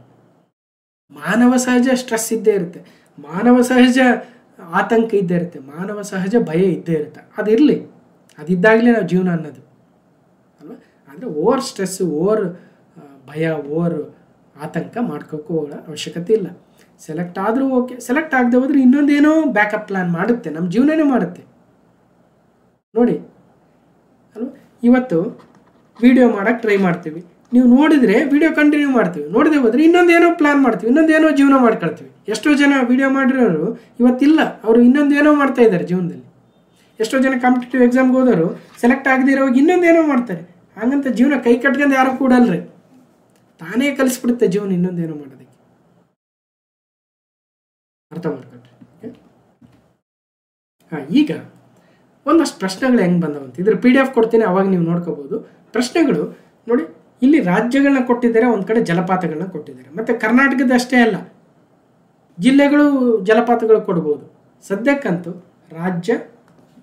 ರಾಜ್ಯಗಳು ಒಂದು ಕಡೆ, ಜಲಪಾತಗಳು ಒಂದು ಕಡೆ ಕೊಟ್ಟಿದ್ದಾರೆ. ಈಗ ನೋಡಿ, ಕರ್ನಾಟಕದ ಉಂಚಳ್ಳಿ ಜಲಪಾತ ಇದೆ. ಅದೇ ಥರ ದೂದ್ ಸಾಗರ್ ಜಲಪಾತ ಯಾವ ರಾಜ್ಯದ್ದು? ಗೋವಾದ್ದು. ಮಾರ್ಗರೇಟು, ಧುವಂಧರ್ ಎಲ್ಲ ಕೇಳಿರಲ್ಲ, 1-2 ಗೊತ್ತಿದ್ರೆ ಮ್ಯಾಚ್ ಮಾಡಿಬಿಡ್ಬೋದು. ಅದೇನಿದೆ ನೋಡಿ, 31/5/2025 IAS KS ಫ್ರೀ ಕೋಚಿಂಗ್ ಎಕ್ಸಾಮಲ್ಲಿ ಬಂದಿದೆ. ಅದಕ್ಕೋಸ್ಕರ ಎಕ್ಸಾಮಲ್ಲಿ ಬಂದಿರೋ ಪ್ರಶ್ನೆಗಳನ್ನೇ ಸಾಲ್ವ್ ಮಾಡಿ. ಅದೆಲ್ಲ ಸಾಲ್ವ್ ಆದಮೇಲೆ ಎಕ್ಸ್ಟ್ರಾ ಟೈಮ್ ಇದ್ದಿರಬೇಕಾದ್ರೆ ನೀವು ಮಾರ್ಕ್ ಟೆಸ್ಟು, ಆ ಟೆಸ್ಟು, ಟೆಸ್ಟ್ ಸೀರೀಸು ಬೇಕಾದ್ರೆ ತಗೊಳ್ಳಿ. ರಿಯಲ್ ಎಕ್ಸಾಮಲ್ಲಿ ಬಂದಿರೋ ಪ್ರಶ್ನೆಗಳನ್ನೇ ಫಸ್ಟ್ ಫೋಕಸ್ ಮಾಡಬೇಕು. 2024 ಪ್ರಿಲಿಮ್ಸ್ ಎಕ್ಸಾಮಲ್ಲಿ KS ಎಕ್ಸಾಮ್ದು ಕೊಟ್ಟಿದ್ದೀವಿ ಇರಲ್ಲ ಅಂತ, ನದಿಗಳು ಮತ್ತು ಅವುಗಳ ಜಲಪಾತ ಕೊಟ್ಟಿದ್ದೀವಿ ನೋಡಿ, ಈ ಥರ ಪ್ರಶ್ನೆ ಬರ್ತವೆ ಅಂತ. ಪಶ್ಚಿಮ ಘಟ್ಟಗಳು ಈ ಕೆಳಗಿನ ಯಾವ ರಾಜ್ಯದಲ್ಲಿ ಹರಡಿರುವುದಿಲ್ಲ ಅಂತ ಕೊಟ್ಟಿದ್ದಾರೆ. ಈಸಿ ಪ್ರಶ್ನೆ. PSI 545 ಎಕ್ಸಾಮಲ್ಲಿ ಮುಳ್ಳಯ್ಯನಗಿರಿ ಬೆಟ್ಟಗಳು ಪಶ್ಚಿಮ ಘಟ್ಟದ ಯಾವ ಶ್ರೇಣಿಗಳಲ್ಲಿ ಸ್ಥಿತವಾಗಿದ್ದಾವೆ ಅಂತ ಕೇಳಿದ್ದಾರೆ. ಇನ್ನು ಗ್ರಾಮ ಆಡಳಿತಾಧಿಕಾರಿ VAO ಎಕ್ಸಾಮಲ್ಲಿ ಕಸ್ತೂರಿ ರಂಗನ ಸಮಿತಿಗೆ ಸಂಬಂಧಿಸಿದಂತೆ ಕೆಳಗಿನ ಯಾವ ಹೇಳಿಕೆಗಳು ಸರಿಯಾಗಿದ್ದಾವೆ ವೆಸ್ಟರ್ನ್ ಘಾಟ್ಸ್ ಸಮಿತಿಗೆ ಸಂಬಂಧಿಸಿದಂತೆ. ಇವೆಲ್ಲ ಸಾಲ್ವ್ ಮಾಡಿದ್ದೀನಿ, ನೀವು ಹೋಗಿ ನೋಡ್ಬೇಕು ಪೇಷನ್ಸಿಂದ. ಓಕೆ, ಕೆಳಕಂಡ ಅಂತಾರಾಷ್ಟ್ರೀಯ ಸಂಸ್ಥೆಗಳ ಅವರ ಕೇಂದ್ರ ಸ್ಥಳಗಳು. ಅಂತಾರಾಷ್ಟ್ರೀಯ ಸಂಸ್ಥೆ ಆಫ್ರಿಕನ್ ಯೂನಿಯನು, ಆಸಿಯಾನು, ನ್ಯಾಟೋ, WTO ಅವುಗಳ ಕೇಂದ್ರ ಸ್ಥಾನ ಕೇಳಿದರೆ ಅವುಗಳ ಸ್ಥಾಪನೆ ಕೇಳ್ಬೋದು, ಅವುಗಳ ಇನ್ನೊಂದೇನೋ ವಿಚಾರ ಕೇಳ್ಬೋದು. ಅಥವಾ ಇವತ್ತು ಕೇಳಿದರೆ ಇನ್ನೊಂದು ಮುಂದಿನ ಪ್ರಶ್ನೆ ಪತ್ರಿಕೆಯಲ್ಲಿ ಇನ್ನೊಂದು ಯಾವ ಅಂತಾರಾಷ್ಟ್ರೀಯ ಸಂಸ್ಥೆಗಳನ್ನು ಕೇಳ್ಬೋದು. ಅವೆಲ್ಲ ತಿಳ್ಕೊಬೇಕಲ್ಲ. ಓಕೆ, ಅದಾದಮೇಲೆ ನೋಡಿ, ಕ್ವಾಡ್ ಬಗ್ಗೆ ಕೇಳಿದ್ದಾರೆ, ಸದಸ್ಯ ರಾಷ್ಟ್ರಗಳು ಯಾವ್ಯಾವ ಅಂತ ಅಂತಾರಾಷ್ಟ್ರೀಯ ಸಂಸ್ಥೆಗಳು. ಸಿಪ್ರಿ ಬಗ್ಗೆ ಕೇಳಿದ್ದಾರೆ, ಸಿಪ್ರಿದು ಒಂದು ಏನು ಬರುತ್ತೆ, ರಿಪೋರ್ಟ್ ಬರುತ್ತೆ, ಸಿಪ್ರಿ ರಿಪೋರ್ಟ್. ನ್ಯಾಟೋ ಬಗ್ಗೆ ಕೇಳಿದ್ದಾರೆ, ಎಷ್ಟು 31ನೇ ಸದಸ್ಯ ರಾಷ್ಟ್ರ ಯಾವುದು ಅಂತ, PSI 545 ಅಲ್ಲಿ. ಅದೇ ಥರ 4 ರಾಷ್ಟ್ರಗಳ ಗುಂಪಿನಲ್ಲಿ ಯಾವ G20 ಸದಸ್ಯ ರಾಷ್ಟ್ರಗಳಾಗಿದ್ದಾವೆ, G20 ಬಗ್ಗೆ ಕೇಳಿದ್ದಾರೆ. Central soil and water conservation research and training institute 1954ರಲ್ಲಿ ಎಲ್ಲಿ ಸ್ಥಾಪನೆ ಆಯಿತು, ನಮ್ಮ ಬಳ್ಳಾರಿಯಲ್ಲಿದೆ ನೋಡಿ. ಇಂಥವು ಕೇಳ್ತಾರೆ ಎಕ್ಸಾಮ್, VAOದಲ್ಲಿ ಕೇಳಿದ್ದಾರೆ. KSET ಎಕ್ಸಾಮ್ KANA ನಡೆಸಿತ್ತು, ಆವಾಗಲೂ ಕೂಡ centre for ecological science wildlife institute of India ಎಲ್ಲಿದೆ, Indian institute of forest management ಎಲ್ಲಿದೆ, Govind Vallabh Pant institute of Himalayan environment ಎಲ್ಲಿದೆ ಅಂತ ಕೇಳಿದ್ದಾರೆ. ನಾಟ್ ಕರೆಕ್ಟ್ಲಿ ಮ್ಯಾಚ್ಡ್ ಯಾವುದು ಅಂತ ಕೊಟ್ಟಿದ್ದಾರೆ ನೋಡಿ. ಓಕೆ, ಸೊ PSI 402 ಅಲ್ಲಿ ಒಂದಷ್ಟು ಕೇಳಿದ್ದಾರೆ. Centre for arid zone research institute ಎಲ್ಲಿದೆ, institute of wood science technology ನಮ್ಮ ಬೆಂಗಳೂರಲ್ಲಿದೆ. ಈ ಥರ ನೋಡಿ ಸಂಸ್ಥೆಗಳ ಬಗ್ಗೆ ಕೇಳ್ತಾರೆ ಅಂತ ಹೇಳಿದ್ವಿ. ಕರ್ನಾಟಕ ಮಸಾಲೆ ಅಭಿವೃದ್ಧಿ ಮಂಡಳಿ ಕೇಂದ್ರ ಕಚೇರಿ ಎಲ್ಲಿದೆ, ಹುಬ್ಳಿಯಲ್ಲಿದೆ, BMTC ಕಂಡಕ್ಟರಲ್ಲಿ ಕೇಳಿದರು. ಭಾರತದ ದ್ರಾಕ್ಷಿ ಸಂಸ್ಕರಣಾ ಮಂಡಳಿ ಎಲ್ಲಿದೆ, ಫ್ರೀ ಕೋಚಿಂಗ್ ಎಕ್ಸಾಮಲ್ಲಿ ಕೇಳಿದರು, ಪುಣೆ. ಈ ರೀತಿಯಾಗಿ ಪ್ರಶ್ನೆಗಳು ಬರ್ತಾ ಇದ್ದಾವೆ ಅನ್ನೋದನ್ನು ಓದ್ಬೇಕು ನಾವು. ಅಂತಾರಾಷ್ಟ್ರೀಯ ಸೋಲಾರ್ ಅಲಯನ್ಸ್ ಬಗ್ಗೆ ಹೇಳಿಕೆಗಳಿದ್ದಾವೆ.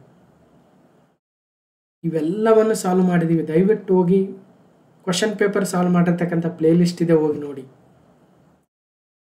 ಕ್ರೆಡೆಲ್ JEE ಇಂಜಿನಿಯರ್ ಎಕ್ಸಾಮಲ್ಲಿ state the houses the national institute of oceanography is ಗೋವಾದಲ್ಲಿದೆ.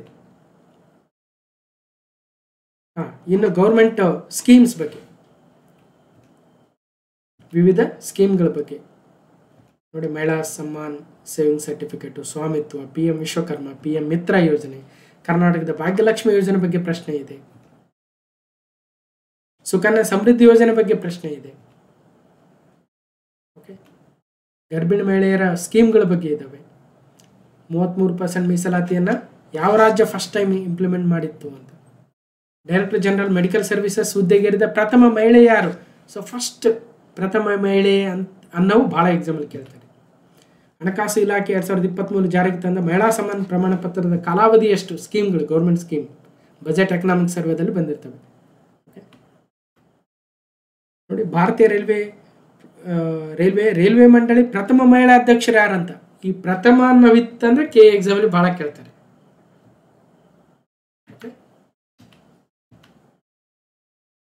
ನೋಡಿ, ಅಂತಾರಾಷ್ಟ್ರೀಯ ಬಾಹ್ಯಾಕಾಶ ಕೇಂದ್ರಕ್ಕೆ ಕಳಿಸಿದ ಸೌದಿ ಅರೇಬಿಯಾದ ಪ್ರಪ್ರಥಮ ಮಹಿಳಾ ಗಗನಯಾನಿ. ನಮ್ಮ ದೇಶದ ಅಲ್ಲ ಪ್ರಪ್ರಥಮ, ಸೌದಿ ಅರೇಬಿಯಾದ ಪ್ರಪ್ರಥಮ ಮಹಿಳಾ ಗಗನಯಾನಿ ಬಗ್ಗೆ ಕೇಳಿದ್ದಾರೆ ಎಕ್ಸಾಮಲ್ಲಿ. KAದಲ್ಲೇ ಎಲ್ಲ, ಇವೆಲ್ಲ KAದಲ್ಲೇ ನೋಡಿ. First women to climb the mount Everest twice again. Olympic ಪದಕ ಗೆದ್ದ ಹರಿಯಾಣದ ಮೊದಲ ಭಾರತೀಯ ಮಹಿಳಾ ಕುಸ್ತಿಪಟು ಸಾಕ್ಷಿ ಮಲಿಕ್. ದೆಹಲಿಯ ಮೊದಲ ಉಪಕುಲಪತಿ, ಒಲಿಂಪಿಕ್ ಪದಕ ಗೆದ್ದ ಮೊದಲ ಭಾರತೀಯ ಮಹಿಳೆ ಕರ್ಣ ಮಲ್ಲೇಶ್ವರಿ. ರಾಷ್ಟ್ರೀಯ ವೈದ್ಯರ ದಿನ, ಡೇಸ್ ಅಂಡ್ ಥೀಮ್ಸ್. ವನ್ಯಜೀವಿ ದಿನ, ಡೇಸ್ ಅಂಡ್ ಥೀಮ್ಸ್. ವಿಶ್ವ ಕ್ಯಾನ್ಸರ್ ದಿನ, days and themes. Soil day again. Red ribbon express ಯಾವ ಕಾಯಿಲೆ ಬಗ್ಗೆ ಜಾಗೃತಿ ಮೂಡಿಸುತ್ತೆ. ಅಂತಾರಾಷ್ಟ್ರೀಯ ಹುಲಿ ದಿನ ಯಾವತ್ತು, ಪಂಚಾಯತ್ ರಾಜ್ ದಿನ ಯಾವತ್ತು, ಎಲ್ಲ KA ಎಕ್ಸಾಮಲ್ಲಿ ಕೇಳಿರ್ತಕ್ಕಂಥವು. ಓಕೆ, ಸೈನ್ಸ್ ಆ್ಯಂಡ್ ಟೆಕ್ ಬಗ್ಗೆ ಕೇಳಿದ್ದಾರೆ ನೋಡಿ. ಸೈನ್ಸ್ ಆ್ಯಂಡ್ ಟೆಕ್ ಬಗ್ಗೆ ಹೆಂಗೆ ಕೇಳಿದ್ದಾರೆ, ಅಂತಾರಾಷ್ಟ್ರೀಯ ಬಾಹ್ಯಾಕಾಶ ಸಂಸ್ಥೆಗಳ ಬಗ್ಗೆ ಎಲ್ಲ ಕೇಳಿದ್ದಾರೆ. ಸೊ ಇಷ್ಟು ಒಟ್ಟಾರೆಯಾಗಿ ಕ್ಲಾಸ್ ನಂಬರ್ 930 ಮತ್ತು Amar strategy for KA exam ಆಗಿತ್ತು. 90 ದಿನಗಳ ಟೈಮ್ ಟೇಬಲ್ ಕೂಡ ಕೊಟ್ಟಿದ್ದೀನಿ. ಹಳೆಯ ಪ್ರಶ್ನೆ ಪತ್ರಿಕೆಗಳು ಹೆಂಗೆ ಬಂದಿದ್ದಾವೆ ಅಂತ ಕೂಡ ಹೇಳಿದ್ದೀನಿ. ಓಕೆ, ಒಟ್ಟಾರೆಯಾಗಿ ನಿಮ್ಮ ಬದಲಾವಣೆಗೆ ತಕ್ಕಂತೆ ಟೈಮ್ ಟೇಬಲ್ ಮಾಡ್ಕೊಳ್ರಿ. ಸೊ ಆ ಒಂದು ಸ್ಟ್ರಾಟಜಿ ಏನು ಕೊಟ್ಟಿದ್ದೀನಿ, ಇಷ್ಟು ದಿನ ಇಂತಿಂಥ ಸಬ್ಜೆಕ್ಟ್ ಓದಿ ಅಂತ ಒಂಚೂರು ಬದಲಾವಣೆ ಮಾಡ್ಕೊಂಡು ನಿಮಗೆ ಅನುಕೂಲ ಆದಂಗೆ ಮಾಡಿ. ನೀವು ಯಾವ ಚೆನ್ನಾಗಿ ಓದಿದ್ರಿ ಅದಕ್ಕೆ ಕಡಿಮೆ ಟೈಮ್ ಕೊಡಿ, ಯಾವುದು ಡಿಫಿಕಲ್ಟ್ ಅನಿಸಿದೆ ಅದಕ್ಕೆ ಹೆಚ್ಚಿಗೆ ಟೈಮ್ ಕೊಟ್ಟು ಒಟ್ಟಲ್ಲಿ ಚೆನ್ನಾಗಿ ಓದಿ. ಸೊ ಎಲ್ಲ ವೀಡಿಯೋಗಳನ್ನು ಫಾಲೋ ಮಾಡಿ ಅಂತ ಹೇಳ್ತಾ, ಹೇಗೆ ಅನಿಸ್ತು ಅಂತ ಕಮೆಂಟ್ ಮೂಲಕ ತಿಳಿಸಿ. ಮತ್ತು ಈ ವಿಡಿಯೋಗೆ ಒಂದು ಲೈಕ್ ಮಾಡಿ, ಶೇರ್ ಮಾಡಿ, ಸಬ್ಸ್ಕ್ರೈಬ್ ಮಾಡಿ ಅಂತ ತಮ್ಮಲ್ಲಿ ವಿನಂತಿಸ್ಕೊಳ್ತಾ ಈ ಒಂದು ವಿಡಿಯೋನ ಕಂಪ್ಲೀಟಾಗಿ ನೋಡಿರ್ತಕ್ಕಂಥ ಎಲ್ರಿಗೂ ಧನ್ಯವಾದಗಳು. ಮತ್ತು ಮುಂದಿನ ವಿಡಿಯೋದಲ್ಲಿ ಸಿಗ್ತೇನೆ ಅಂತ ಹೇಳ್ತಾ ಥ್ಯಾಂಕ್ ಯು.